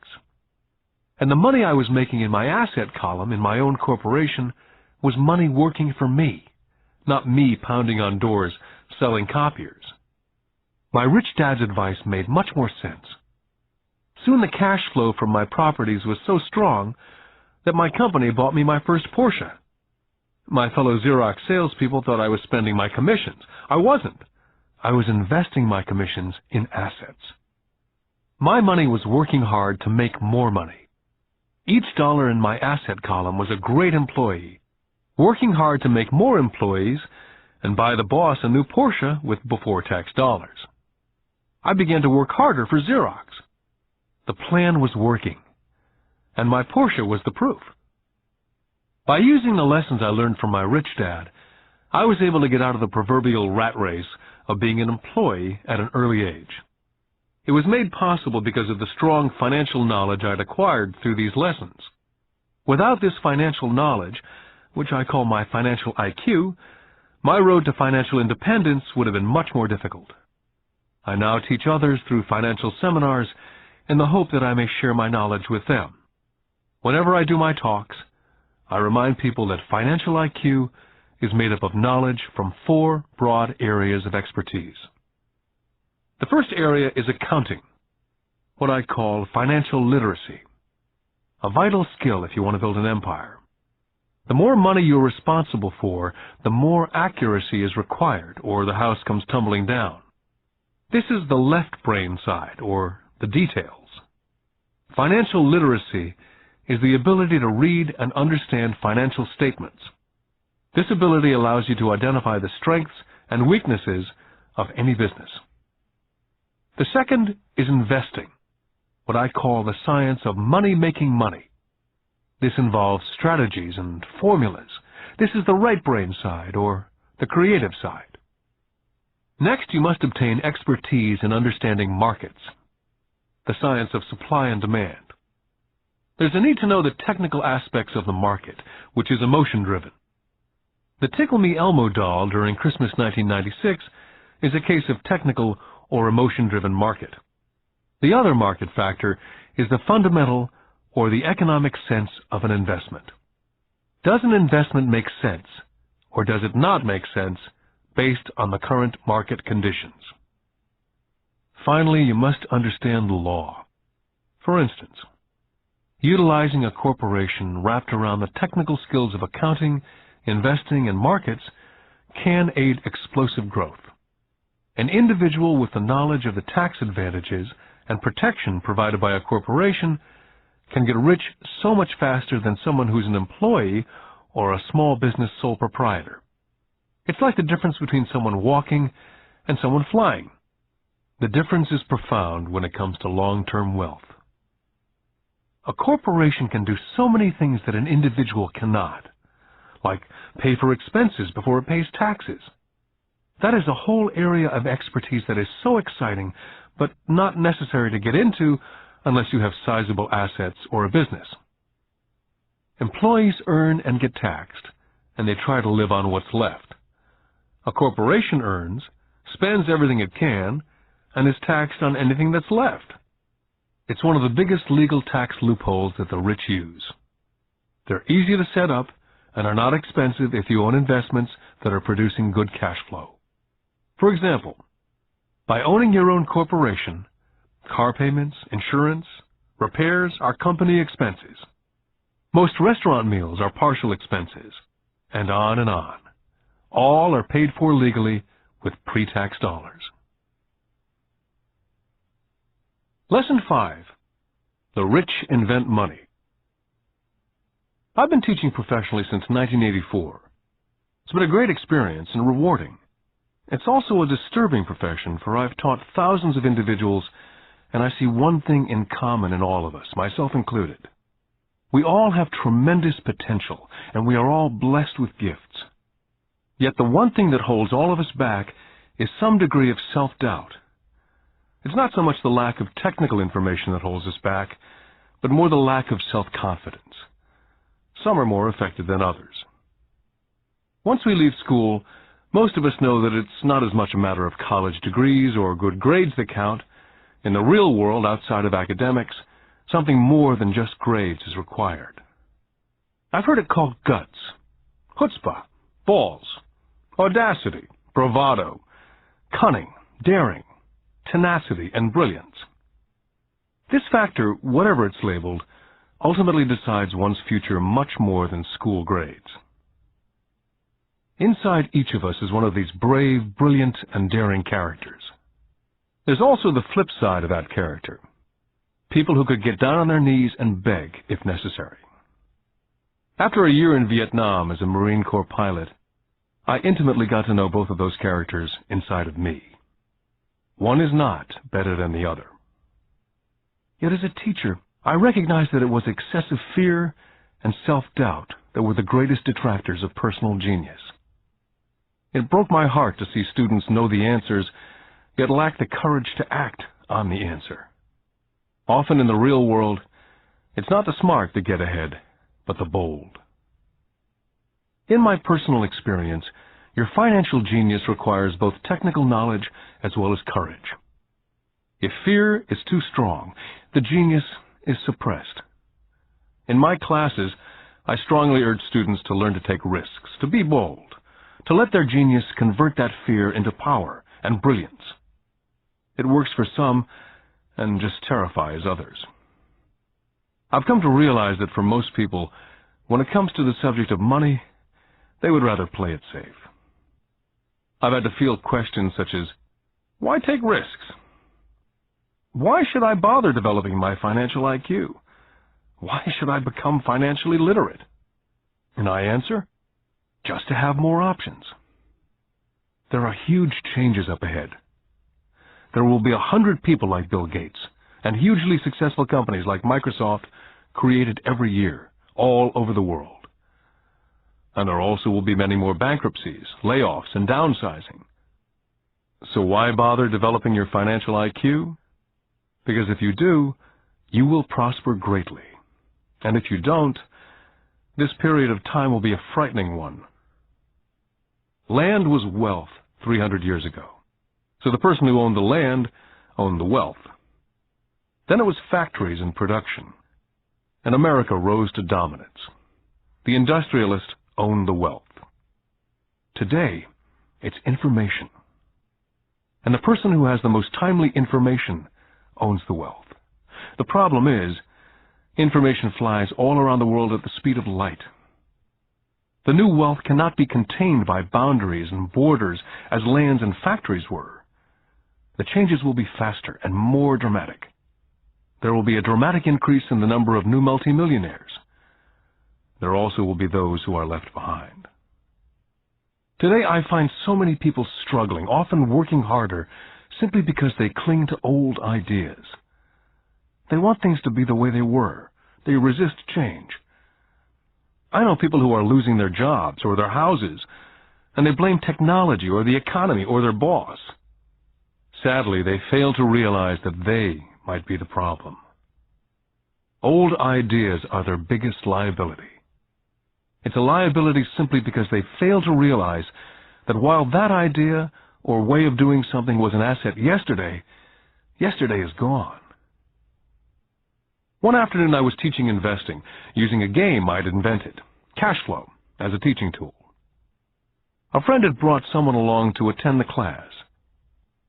This friend of a friend was recently divorced, had been badly burned in the divorce settlement, and was now searching for some answers. Her friend thought the class might help. The game was designed to help people learn how money works. In playing the game, they learn about the interaction of the income statement with the balance sheet. They learn how cash flows between the two, and how the road to wealth is through striving to increase your monthly cash flow from the asset column to the point that it exceeds your monthly expenses. Once you accomplish this, you're able to get out of the rat race and onto the fast track. As I've said, some people hate the game, some love it, and others miss the point. This woman missed a valuable opportunity to learn something. In the opening round, she drew a doodad card with the boat on it. At first she was happy. Oh, I've got the boat! Then, as her friend tried to explain how the numbers worked on her income statement and balance sheet, she got frustrated because she had never liked math. The rest of her table waited while her friend continued explaining the relationship between the income statement, balance sheet, and monthly cash flow. Suddenly, when she realized how the numbers worked, it dawned on her that her boat was eating her alive. Later on in the game, she was also downsized and had a child. It was a horrible game for her. After the class, her friend came by and told me that she was upset. She'd come to the class to learn about investing and did not like the idea that it took so long to play a silly game. Her friend attempted to tell her to look within herself, to see if them reflected on herself in any way. With that suggestion, the woman demanded her money back. She said that the very idea that a game could be a reflection of her was ridiculous. Her money was promptly refunded, and she left. Since 1984, I have made millions simply by doing what the school system does not. In school, most teachers lecture. I hated lectures as a student. I was soon bored, and my mind would drift. In 1984, I began teaching via games and simulations. I always encouraged adult students to look at games as reflecting back to what they know and what they needed to learn. Most importantly, a game reflects back on one's behavior. It's an instant feedback system. Instead of the teacher lecturing you, the game is feeding back a personalized lecture, custom-made just for you. The friend of the woman who left later called to give me an update. She said her friend was fine and had calmed down. In her cooling-off period, she could see some relationships between the game and her life. Just like a board game, the world is always providing us with instant feedback. We could learn a lot if we tuned in more. One day, not long ago, I complained to my wife that the cleaners must have shrunk my pants. My wife gently smiled and poked me in the stomach to inform me that the pants had not shrunk. Something else had expanded. Me. The game Cash Flow was designed to give every player personal feedback. The purpose is to give you options. If you draw the boat card and it puts you into debt, the question is, now what can you do? How many different financial options can you come up with? That's the purpose of the game. To teach players to think and create new and various financial options. I've watched this game played by more than 1,000 people. The people who get out of the rat race in the game the quickest are the people who understand numbers and have creative financial minds. They recognize different financial options. People who take the longest are people who aren't familiar with numbers and often do not understand the power of investing. Rich people are often creative and take calculated risks. There have been people playing Cash Flow who gain lots of money in the game, but they don't know what to do with it. Most of them have not been financially successful in real life either.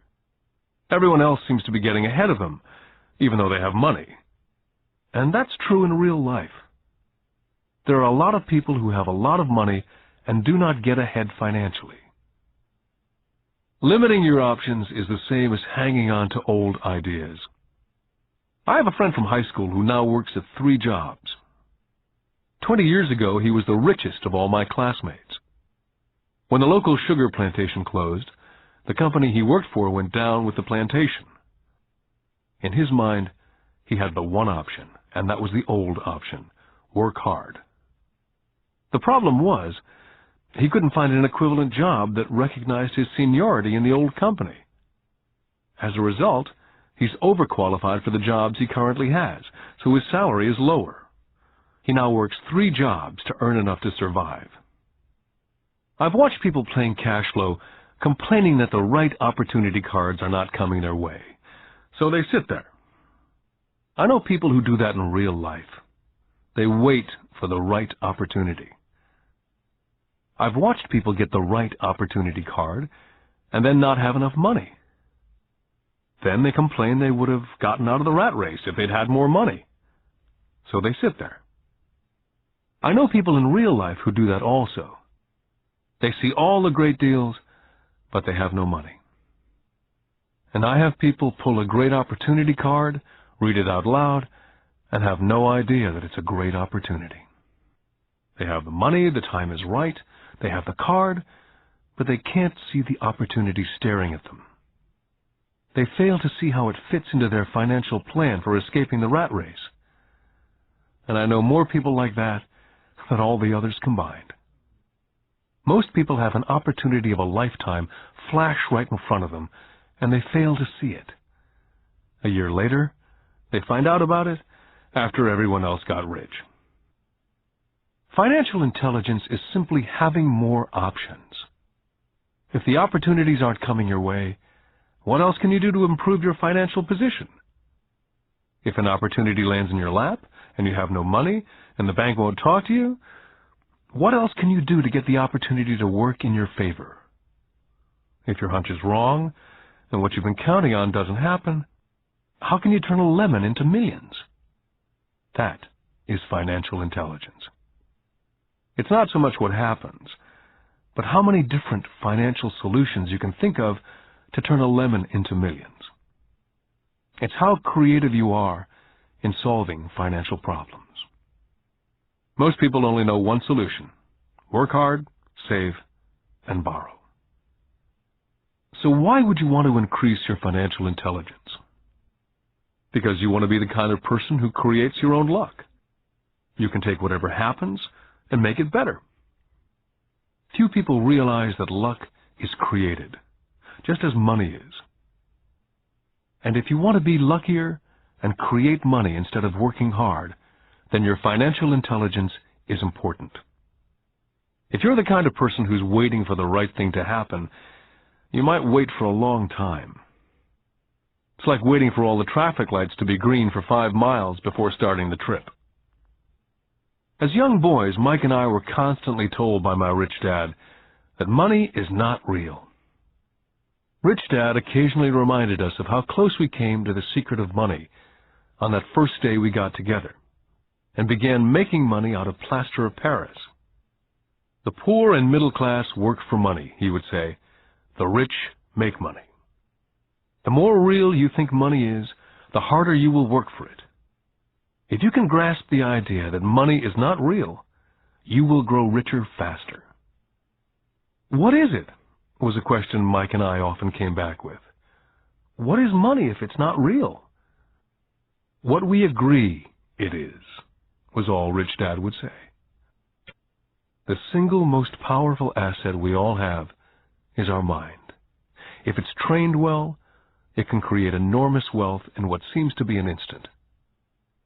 I'll give you a simple example of creating money. In the early 1990s, the economy of Phoenix was horrible. I was watching the TV show Good Morning America when a financial planner came on and began forecasting doom and gloom. His advice was to save money. Put $100 away every month, he said, and in 40 years you will be a multimillionaire. Well, putting money away every month is a sound idea. It is one option, the option most people subscribe to. The problem is this: it blinds the person from what's really going on. They miss major opportunities for much more significant growth of their money. The world is passing them by. As I said, the economy was terrible at that time. For investors, this is the perfect market condition. A chunk of my money was in the stock market and in apartment houses. I was short of cash. Because everyone was giving stuff away, I was buying. I was not saving money, I was investing. My wife and I had more than $1 million in cash working in a market that was rising fast. It was the best opportunity to invest. The economy was terrible. I just could not pass up these small deals. Houses that were once $100,000 were now $75,000. But instead of shopping at the local real estate office, I began shopping at the bankruptcy attorney's office or the courthouse steps. In these shopping places, a $75,000 house could sometimes be bought for $20,000 or less. For $2,000, which was loaned to me from a friend for 90 days for $200, I gave an attorney a cashier's check as a down payment. While the acquisition was being processed, I ran an ad in the paper advertising a $75,000 house for only $60,000 and no money down. The phone rang hard and heavy. Prospective buyers were screened, and once the property was legally mine, all the prospective buyers were allowed to look at the house. It was a feeding frenzy. The house sold in a few minutes. I asked for a $2,500 processing fee, which they gladly handed over, and the escrow and title company took over from there. I returned the $2,000 to my friend with an additional $200. He was happy, the home buyer was happy, the attorney was happy, and I was happy. I'd sold a house for $60,000 that cost me $20,000. The $40,000 was created from money in my asset column in the form of a promissory note from the buyer. Total working time, 5 hours. During this depressed market, my wife and I were able to do 6 of these simple transactions in our spare time. While the bulk of our money was in larger properties in the stock market, we were able to create more than $190,000 in assets, notes at 10% interest, in those 6 buy, create, and sell transactions. That comes to approximately $19,000 a year income, much of it sheltered through our private corporation. Much of that $19,000 a year goes to pay for our company cars, gas, trips, insurance, dinners with clients, and other things. By the time the government gets a chance to tax that income, it's been spent on legally allowed pre-tax expenses. This was a simple example of how money is invented, created, and protected using financial intelligence. Ask yourself how long it would take to save $190,000. Would the bank pay you 10% interest on your money? And the note is good for 30 years. I hope they never pay me the $190,000. I have to pay a tax if they pay me the principal. And besides, $19,000 paid over 30 years is a little over $500,000 in income. The math is simple. You don't need algebra or calculus. I don't write much because the escrow company handles the legal transaction and the servicing of the payments. I have no roofs to fix or toilets to unplug because the owners do that. It's their house. Occasionally someone does not pay, and that's wonderful because there are late fees, or they move out and the property is sold again. The court system handles that. And it may not work in your area. The market conditions may be different, but the example illustrates how a simple financial process can create hundreds of thousands of dollars with little money and low risk. It's an example of money being only an agreement. Anyone with a high school education can do it. Yet most people won't. Most people listen to the standard advice of work hard and save money. For about 30 hours of work, approximately $190,000 was created in the asset column, and no taxes were paid. Now you may understand why I silently shake my head when I hear parents say, "My child is doing well in school and receiving a good education." It may be good, but is it adequate? I know the above investment strategy is a small one. It's used to illustrate how small can grow into big.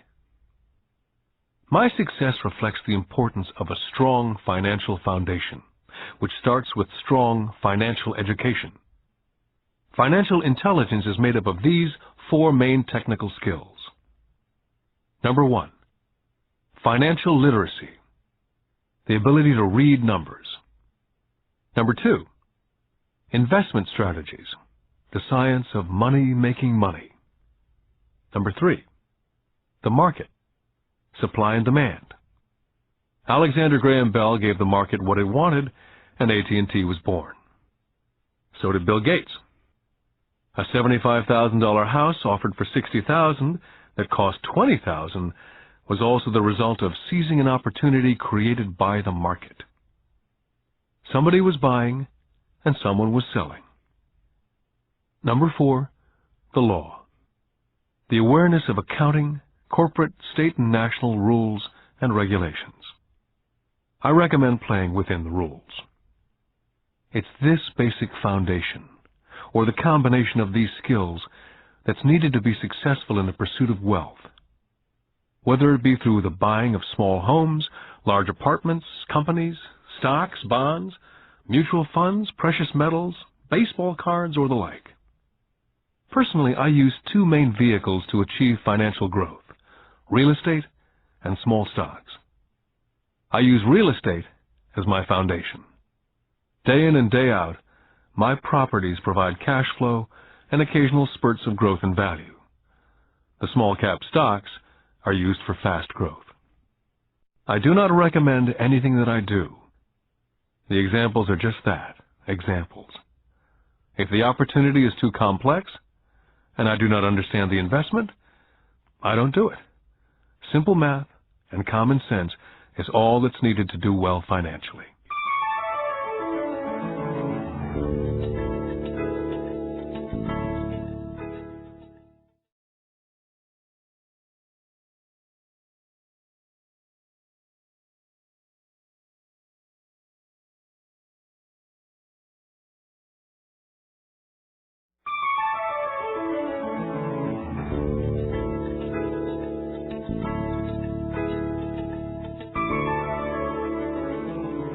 Lesson 6. Work to learn. Don't work for money. In 1995, I granted an interview with a newspaper in Singapore. The young female reporter was on time, and the interview got underway immediately. We sat in the lobby of a luxurious hotel, sipping coffee and discussing the purpose of my visit to Singapore. I was to share the platform with Zig Ziglar. He was speaking on motivation, and I was speaking on the secrets of the rich. "Someday I'd like to be a best-selling author like you," she said. I'd seen some of the articles she'd written for the paper, and I was impressed. She had a tough, clear style of writing. Her articles held a reader's interest. "You have a great style," I said in reply. "What holds you back from achieving your dream?" "My work doesn't seem to go anywhere," she said quietly. "Everyone says that my novels are excellent, but nothing happens. So I keep my job with the paper. At least it pays the bills." "Do you have any suggestions?" "Yes, I do," I said brightly. "A friend of mine here in Singapore runs a school that trains people to sell. He runs sales training courses for many of the top corporations here in Singapore. And I think attending one of his courses would greatly enhance your career." She stiffened. "Are you saying that I should go to school to learn to sell?" I nodded. "I have a master's degree in English literature. Why would I go to school to learn to be a salesperson? I'm a professional." She was now packing her briefcase forcibly. The interview was over. On the coffee table sat a copy of my first book. I picked it up as well as the notes that she jotted down on her legal pad. "Do you see this?" I said, pointing to her notes. She looked down at her notes. "What?" she said, confused. Again, I pointed deliberately to her notes. On her pad, she'd written, "Robert Kiyosaki, best-selling author." It says, best-selling author, not best-writing author. Her eyes widened immediately. "I'm a terrible writer.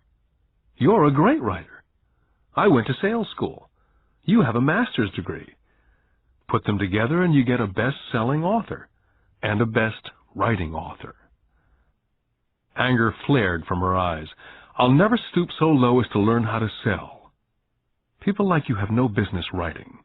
I'm a professionally trained writer, and you're a salesman. It's not fair." The rest of her notes were put away, and she hurried out through the large glass doors into the humid Singapore morning. At least she gave me a fair and favorable write-up the next morning. The world is filled with smart, talented, educated, and gifted people. We meet them every day. They're all around us. I'm constantly shocked at how little talented people earn. I heard the other day that less than 5% of Americans earn more than $100,000 a year. I've met brilliant, highly educated people who earn less than $20,000 a year. A business consultant who specializes in the medical trade was telling me how many doctors, dentists, and chiropractors struggle financially. All this time, I thought that when they graduated, the dollars would pour in. It was this business consultant who gave me the phrase, "They are one skill away from great wealth." What this phrase means is that most people need only to learn and master one more skill, and their income would jump exponentially. I have mentioned before that financial intelligence is a synergy of accounting, investing, marketing, and law. Combine these 4 technical skills, and making money with money is easier. When it comes to money, the only skill most people know is to work hard. The classic example of a synergy of skills was that young writer for the newspaper. If she diligently learned the skills of sales and marketing, her income would jump dramatically. If I were her, I would take some courses in advertising copywriting as well as sales. Then instead of working at the newspaper, I would seek a job at an advertising agency. Even if it were a cut in pay, she'd learn how to communicate in shortcuts that are used in successful advertising.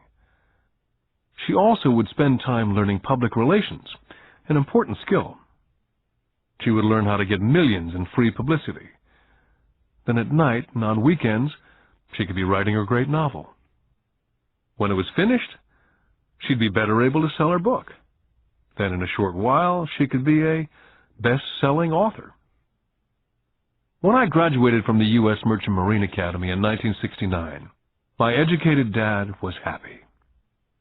Standard Oil of California had hired me for its oil tanker fleet.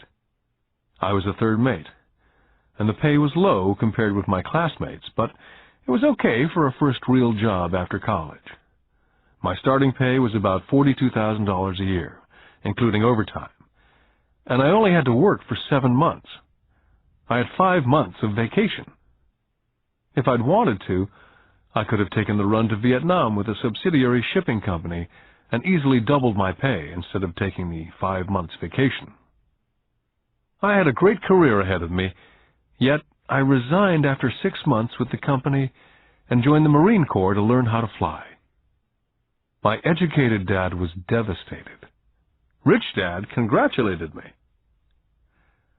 In school and in the workplace, the popular opinion is the idea of specialization. That is, in order to make more money or get promoted, you need to specialize. That is why medical doctors immediately begin to seek a specialty, such as orthopedics or pediatrics. The same is true for accountants, architects, lawyers, pilots, and others. My educated dad believed in the same dogma. That's why he was thrilled when he eventually achieved his doctorate. He often admitted that schools reward people who study more and more about less and less. Rich Dad encouraged me to do exactly the opposite. You want to know a little about a lot, was his suggestion. That's why for years I worked in different areas of his companies. For a while I worked in his accounting department.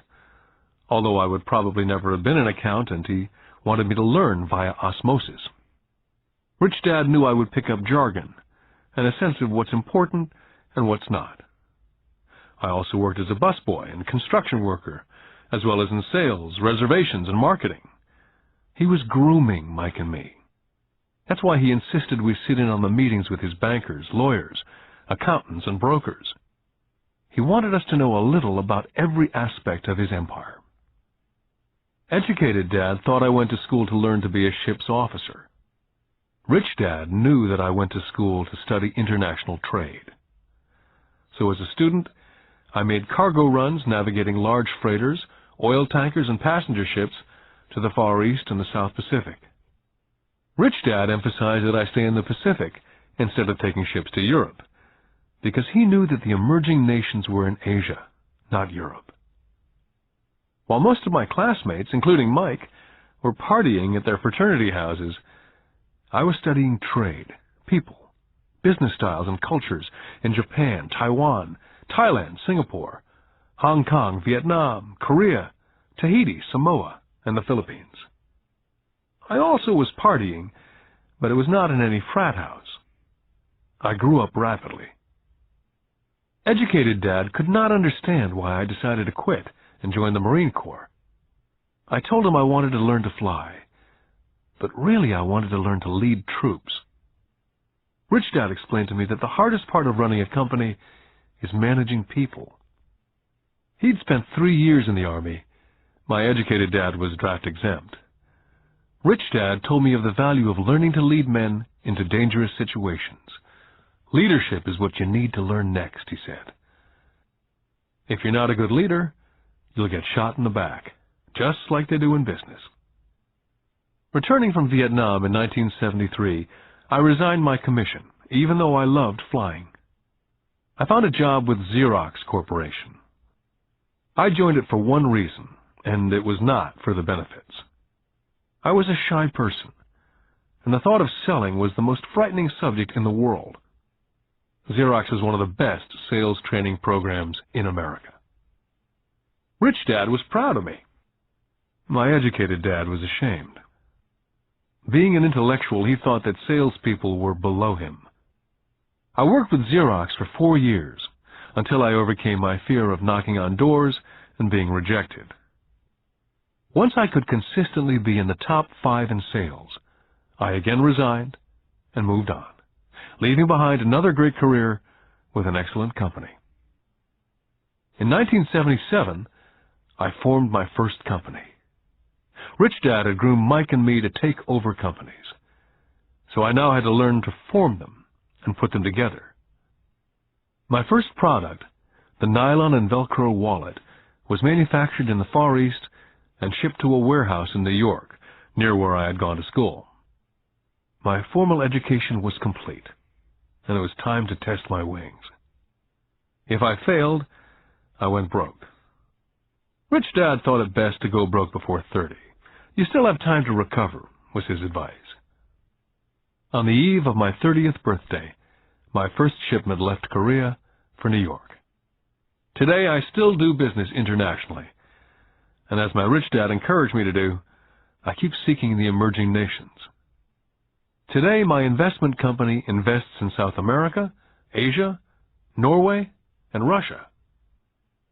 There's an old cliché that goes, JOB is an acronym for just over broke. And unfortunately, I would say that the saying applies to millions of people. Because school does not think financial intelligence is an intelligence, most workers live within their means. They work and they pay bills. There's another horrible management theory that goes, workers work hard enough to not be fired, and owners pay just enough so that workers won't quit. And if you look at the pay scales of most companies, again I would say there is a degree of truth in that statement. The net result is that most workers never get ahead. They do what they've been taught to do. Get a secure job. Most workers focus on working for pay and benefits that reward them in the short term, but is often disastrous in the long run. Instead, I recommend to young people to seek work for what they will learn more than what they will earn. Look down the road at what skills they want to acquire before choosing a specific profession, and before getting trapped in a rat race. When I speak to adults who want to earn more money, I always recommend the same thing. I suggest taking a long view of their life. Instead of simply working for the money and security, which I admit are important, I suggest they take a second job that will teach them a second skill. Often I recommend joining a network marketing company, also called multi-level marketing, if they want to learn sales skills. Some of these companies have excellent training programs that help people get over their fear of failure and rejection, which are the main reasons people are unsuccessful. Education is more valuable than money in the long run. When I ask the classes I teach, how many of you can cook a better hamburger than McDonald's? Almost all of the students raise their hands. I then ask, so if most of you can cook a better hamburger, how come McDonald's makes more money than you? The answer is obvious. McDonald's is excellent at business systems. The reason so many talented people are poor is because they focus on building a better hamburger and know little to nothing about business systems. A friend of mine in Hawaii is a great artist. He makes a sizable amount of money. One day his mother's attorney called to tell him that she had left him $35,000. That is what was left of her estate after the attorney and the government took their shares. Immediately he saw an opportunity to increase his business by using some of this money to advertise. 2 months later, his first 4-color full-page ad appeared in an expensive magazine that targeted the very rich. The ad ran for 3 months. He received no replies from the ad, and all of his inheritance is now gone. He now wants to sue the magazine for misrepresentation. This is a common case of someone who can build a beautiful hamburger but knows little about business. When I asked him what he'd learned, his only reply was that advertising salespeople are crooks. I then asked him if he'd be willing to take a course in sales and a course in direct marketing. His reply, "I don't have the time, and I don't want to waste my money." The world is filled with talented poor people. All too often they're poor or struggle financially or earn less than they're capable of, not because of what they know, but because of what they do not know. They focus on perfecting their skills at building a better hamburger rather than the skills of selling and delivering the hamburger. Maybe McDonald's does not make the best hamburger, but they are the best at selling and delivering a basic average burger. Poor Dad wanted me to specialize. That was his view on how to be paid more.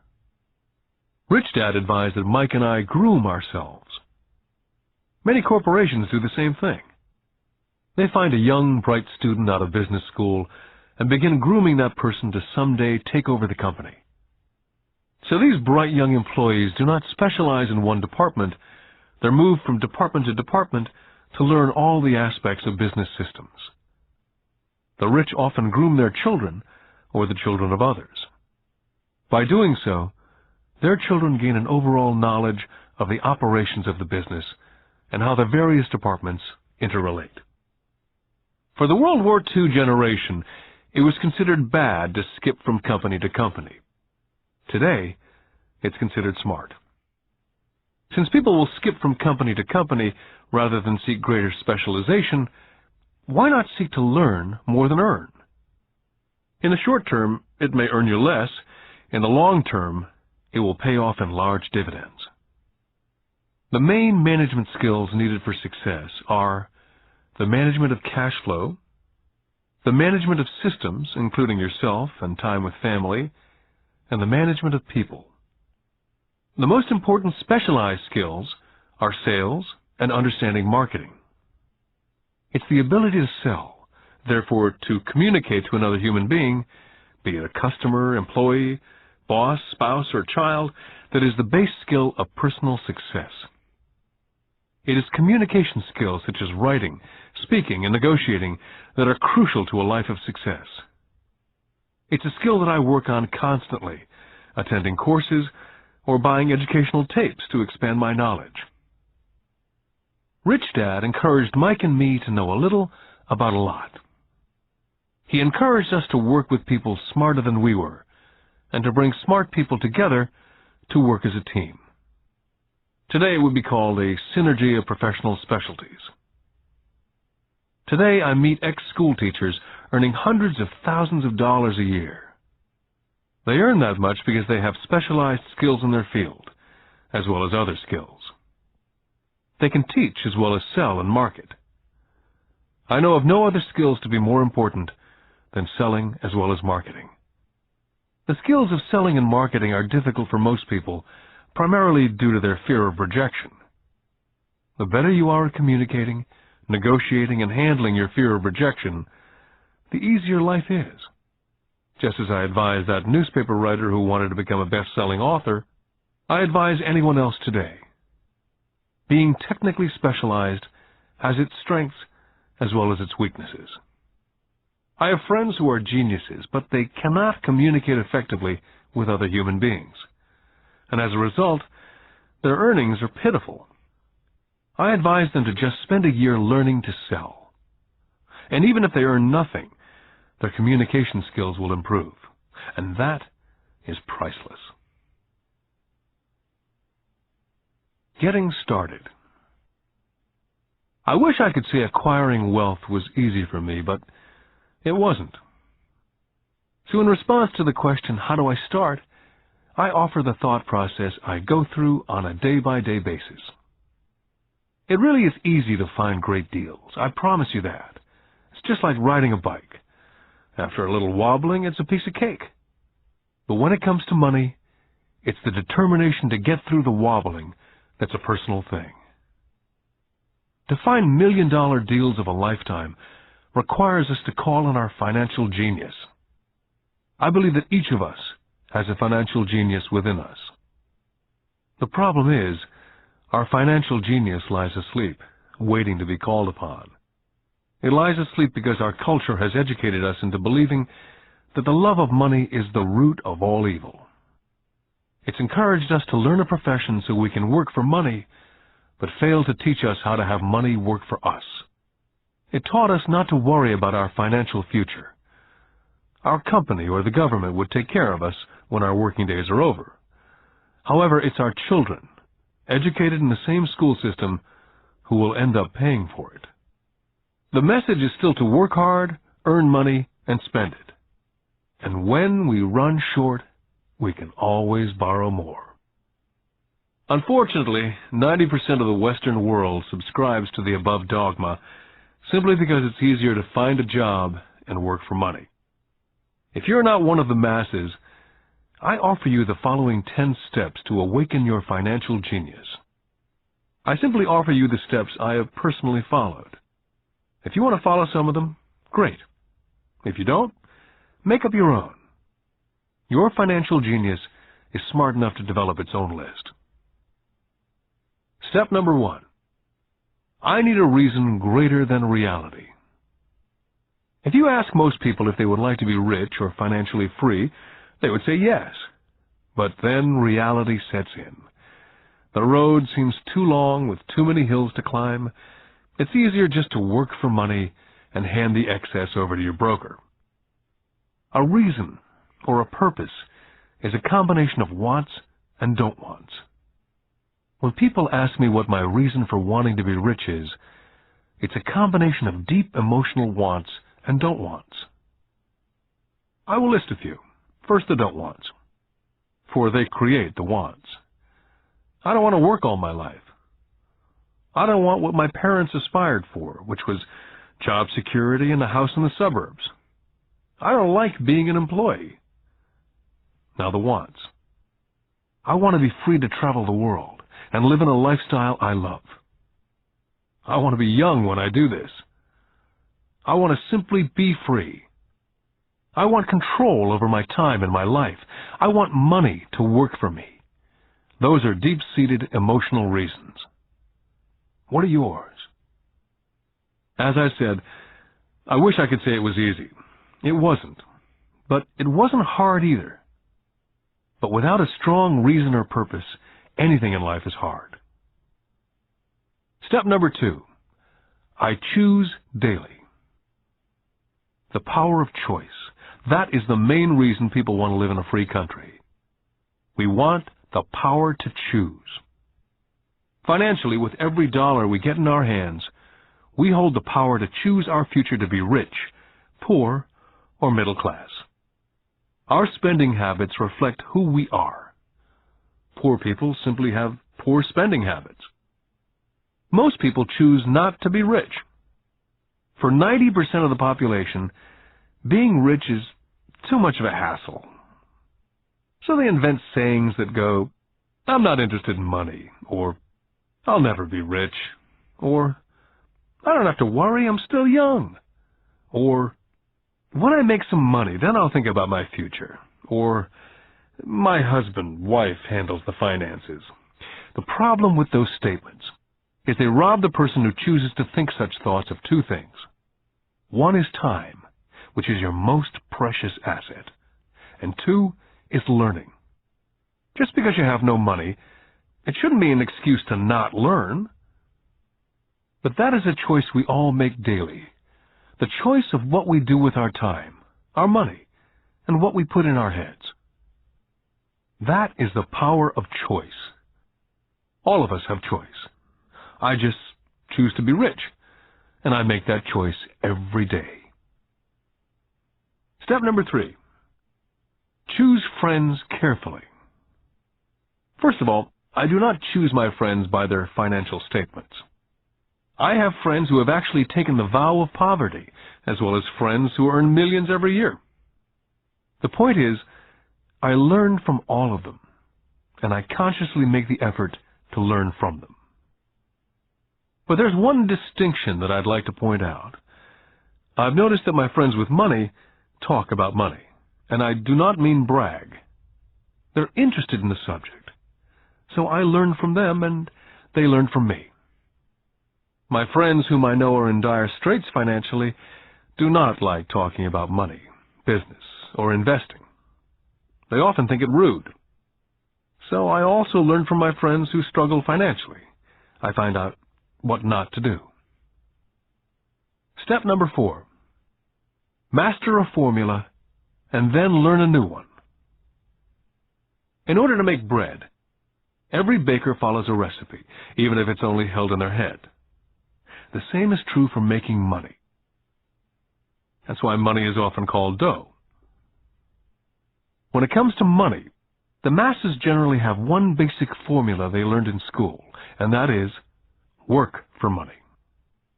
The formula I see that is predominant in the world is that every day millions of people get up and go to work, earn money, pay bills, balance checkbooks, buy some mutual funds, and go back to work.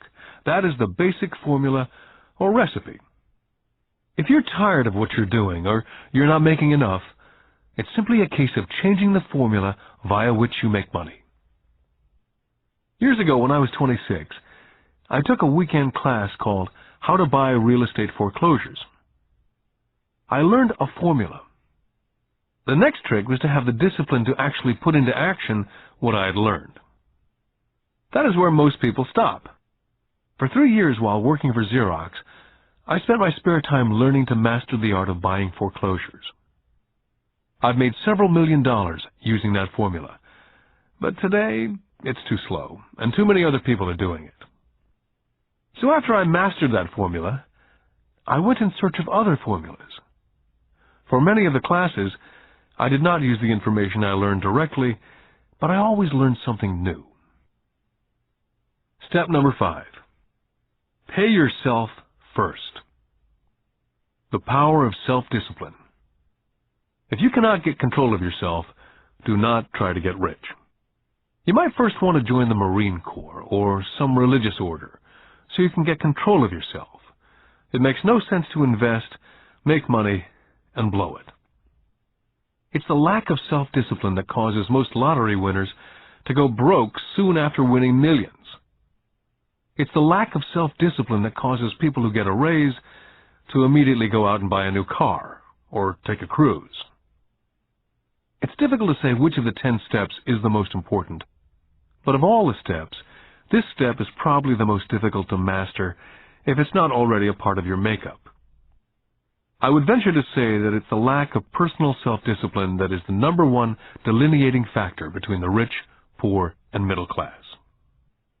I do not take the saying, pay yourself first, lightly. The Richest Man in Babylon by George Clason is where the statement, pay yourself first, comes from. Millions of copies have been sold. But while millions of people freely repeat that powerful statement, few follow the advice. For those who do follow it, their financial statement, income statement, and balance sheet shows income flowing into assets and assets supplying income. Each month, these people allocate money to their asset column before they pay their monthly expenses. Although millions of people have read Clason's book and understand the words pay yourself first, in reality they pay themselves last. Now I can hear the howls from those of you who sincerely believe in paying your bills first. And I can hear all the responsible people who pay their bills on time. I'm not saying be irresponsible and not pay your bills. All I'm saying is do what the program says, which is pay yourself first. The reason I don't have high credit card debt and doodad debt is because I want to pay myself first. Although I pay my bills last, I am financially astute enough to not get into a tough financial situation.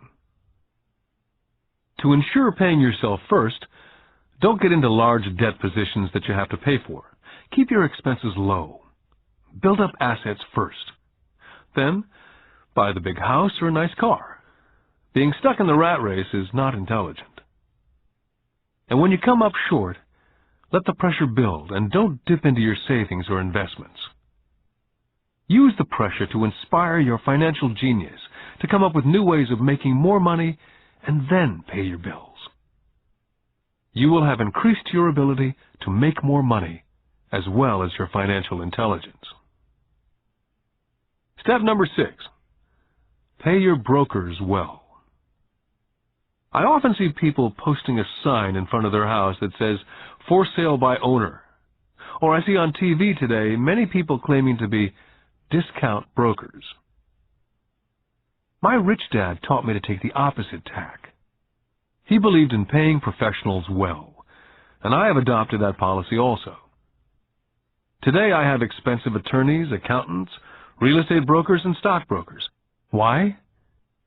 Because if, and I do mean if, the people are professionals, their services should make you money. And the more money they make, the more money I make. We live in an information age. Information is priceless. A good broker should provide you with information as well as take the time to educate you as to its meaning. Step number 7. Be an Indian giver. This is the power of getting something for nothing. When the first white settlers came to America, they were taken aback by a cultural practice some American Indians had. For example, if a settler was cold, the Indian would give the person a blanket. Mistaking it for a gift, the settler was often offended when the Indian asked for it back. The Indians also got upset when they realized the settlers did not want to give it back. That is where the term Indian giver came from. A simple cultural misunderstanding. In the world of the asset column, being an Indian giver is vital to wealth. The sophisticated investor's first question is, how fast do I get my money back? They also want to know what they get for free, also called a piece of the action.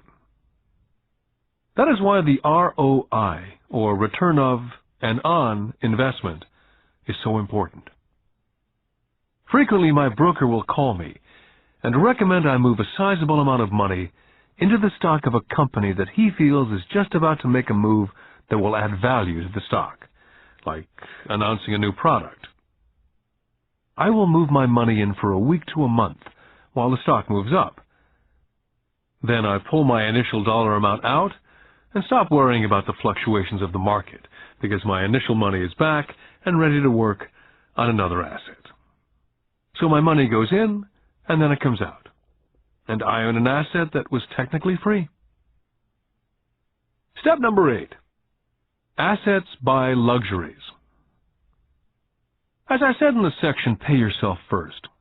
If a person cannot master the power of self-discipline, it's best not to try to get rich.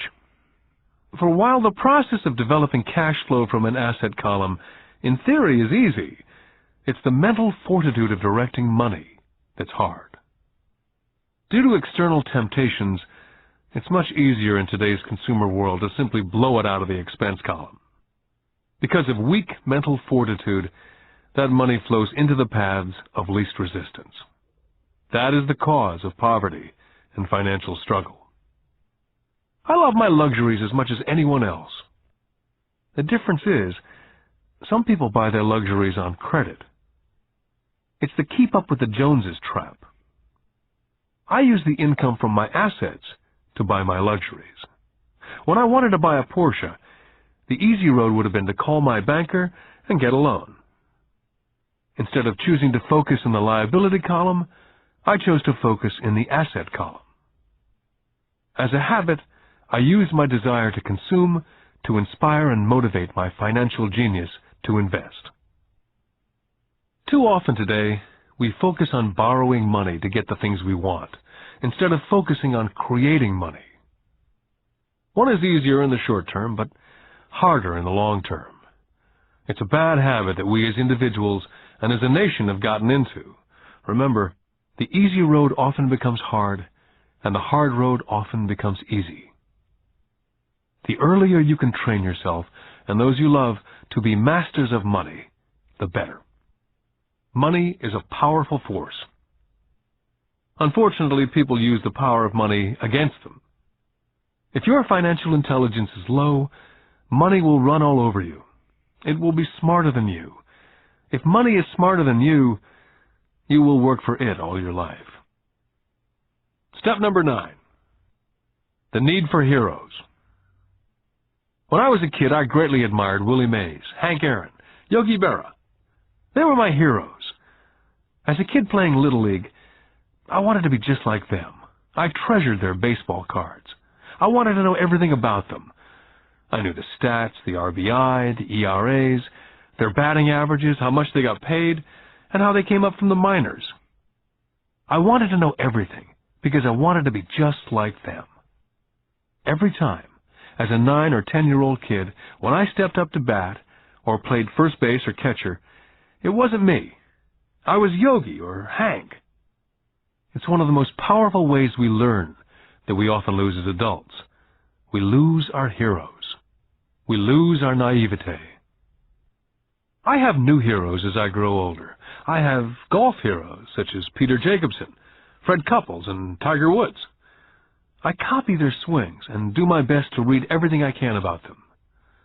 I also have heroes such as Donald Trump, Warren Buffett, Peter Lynch, George Soros, and Jim Rogers.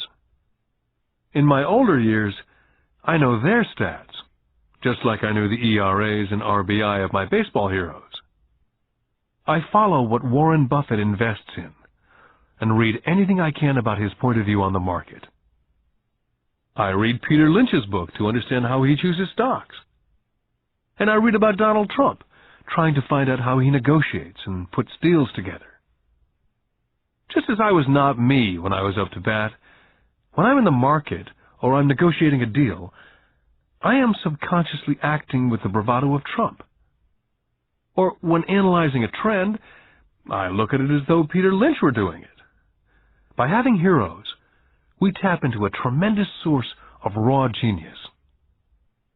But heroes do more than simply inspire us.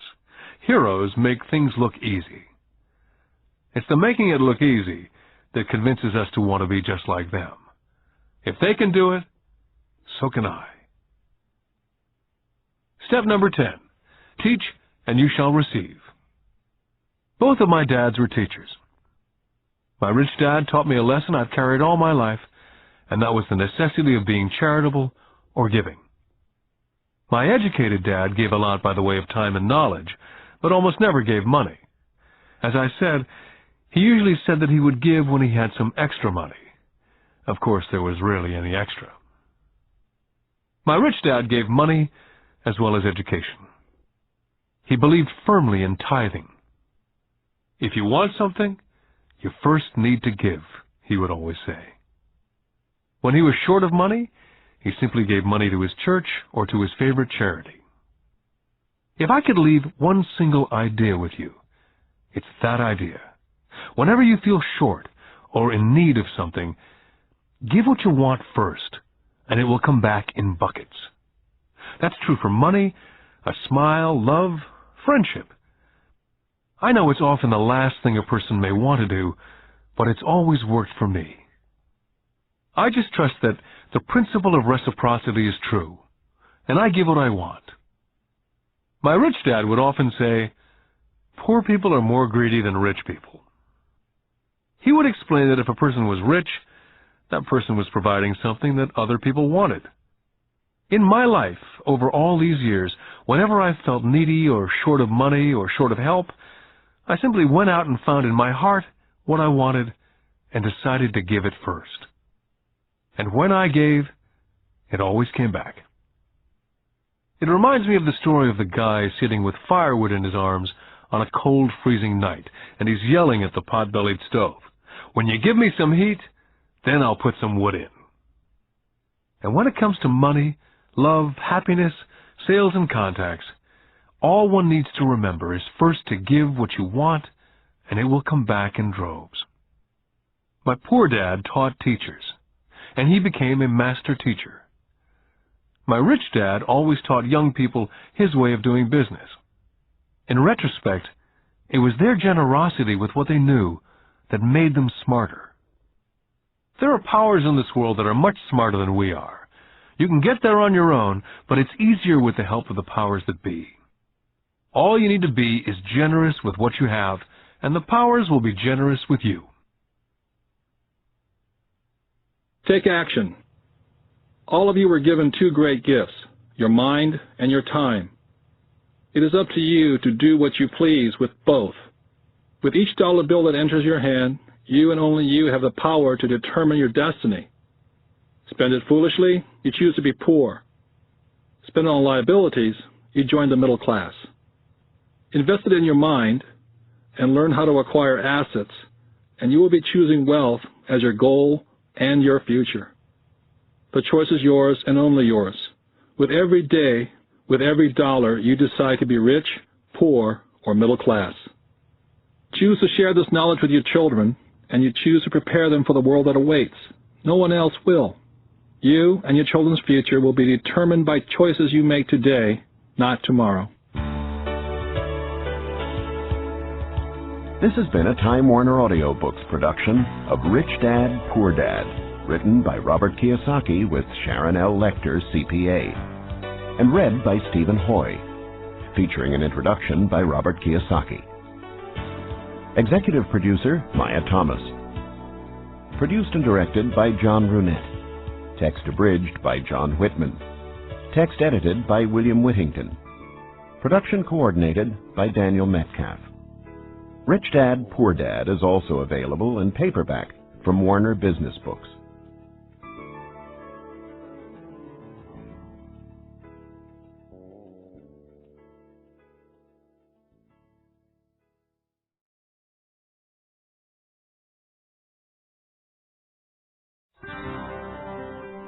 Here's a sample from audio bestseller Rich Dad's Cash Flow Quadrant, a guide to financial freedom, written by Robert T. Kiyosaki with Sharon L. Lecter, CPA. When people ask why Kim and I were homeless back in 1985, I tell them it was because of what my rich dad taught me about money. For me, money is important, yet I did not want to spend my life working for it. That is why I did not want a job. If we were going to be responsible citizens, Kim and I wanted to have our money work for us rather than spend our lives physically working for money. That is why the cash flow quadrant is so important. It distinguishes between the different ways in which money is generated. There are ways of being responsible and creating money other than physically working for it. But in order to embrace wealth, it is essential to understand your relation to it. My highly educated dad had a strong belief that the love of money was evil, that to profit excessively meant you were greedy. He often said, "I'll never be rich," or "investing is risky," or "money isn't everything." My rich dad had a different point of view. He thought it foolish to spend your life working for money and pretend that money was not important. Rich Dad believed that life was more important than money, but money was important for supporting life. He often said, "You only have so many hours a day, and you can only work so hard. So why work hard for money? Learn to have money, and people work hard for you, and you can be free to do the things that are important." To my rich dad, what was important was to have lots of time to raise his kids, to have money to donate to charities and projects he supported, to bring jobs and financial stability to the community, to have time and money to take care of his health, and to be able to travel the world with his family. "Those things take money," said Rich Dad. "That is why money is important to me. Money is important, but I don't want to spend my life working for it." It was my rich dad who often referred to the cash flow quadrant when I was a young boy. He would explain to me the difference between someone who was successful on the left side versus the right side. Having two dynamic and successful father figures around me gave meaning to what each was saying. But it was what they were doing that allowed me to begin to notice the differences between the ES side of the quadrant and the BI side. One painful lesson I experienced as a young boy was simply how much time one dad had available to spend with me versus the other. As the success and prominence of both dads grew, it was obvious that one dad had less and less time to spend with his wife and 4 children. My real dad was always on the road, at meetings, or dashing off to the airport for more meetings. The more successful he got, the fewer dinners we had together as a family. Weekends he spent at home in his crowded little office buried under paperwork. My rich dad, on the other hand, had more and more free time as his success grew. One of the reasons I learned so much about money, finance, business, and life was simply because my rich dad had more and more free time for his children and me. Rich Dad's Cash Flow Quadrant is also available in paperback from Warner Business Books. Here's a sample from audio bestseller Rich Dad's Guide to Investing: What the Rich Invest in That the Poor and Middle Class Do Not. Written by Robert T. Kiyosaki, with Sharon L. Lecter, CPA. Investor lesson number 1: the choice. When it comes to money and investing, people have 3 fundamental reasons or choices for investing, Rich Dad said. They are to be secure, to be comfortable, or to be rich. Rich Dad went on to say, all 3 choices are important. The difference in one's life occurs when the choices are prioritized. He explained that most people make their money and investment choices in that exact order. In other words, their first choice when it comes to money decisions is security. Second is comfort, and third is to be rich. That is why most people make job security their highest priority. After they have a secure job or profession, then they focus on comfort. The last choice for most people is to be rich. Rich Dad said, most people dream of becoming rich, but it is not their first choice. He went on to say, only 3 out of 100 people in America are rich because of this priority of choices. For most people, if becoming rich disturbs their comfort or makes them feel insecure, they will forsake becoming rich. That is why so many people want that one hot investment tip.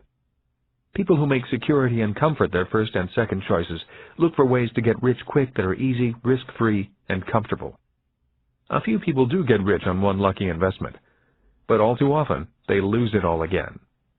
I often hear people say, I'd rather be happy than rich. That comment has always sounded very strange to me, since I have been both rich and poor, and in both financial positions I have been both happy and unhappy. I wonder why people think they have to choose between happiness and being rich. When I reflect upon this lesson, it occurs to me that what people are really saying is that I'd rather feel secure and comfortable than be rich. That is because if they felt insecure or uncomfortable, they were not happy. For me, I was willing to feel insecure and uncomfortable in order to be rich. I have been rich and poor as well as happy and unhappy. But I assure you that when I was poor and unhappy, I was much unhappier than when I was rich and unhappy. I have also never understood the statement, money does not make you happy. While there is some truth in it, I have always noticed that when I have money, I feel pretty good. The other day I found a $10 bill in my jeans pocket. Even though it was only $10, it felt great finding it. Receiving money has always felt better than receiving a bill for money I owe. At least that is my experience with money. I feel happy when it comes in and sad when it leaves me. That day, I put my priorities in this order. First, to be rich, then to be comfortable, and finally, to be secure. Rich Dad's Guide to Investing is also available in paperback from Warner Business Books.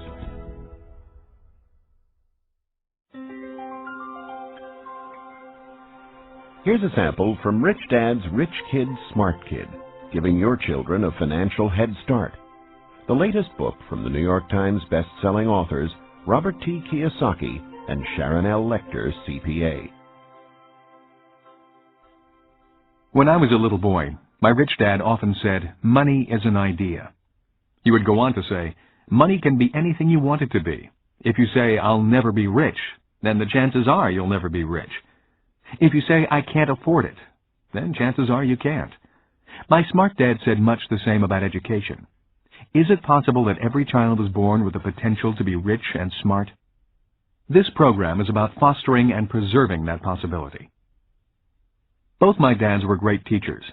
Both men were smart men. But they were not smart in the same subjects, and they did not teach the same things. Yet as different as they were, both dads believed the same things about all kids. Both dads believed all kids are born smart and all kids are born rich. They both believed a child learns to be poor and learns to believe that he or she is less smart than other kids.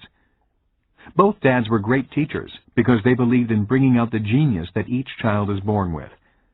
In other words, they did not believe in putting knowledge in. They believed in bringing the child's genius out. Both my dads were great teachers because they rarely tried to cram their ideas into my head. They often said very little, waiting instead for me to ask when I wanted to know something. Or they asked me questions, seeking to find out what I knew, rather than simply telling me what they knew. And not to forget the moms. My mom was a great teacher and role model also. She was my teacher for unconditional love, kindness, and the importance of caring for other people.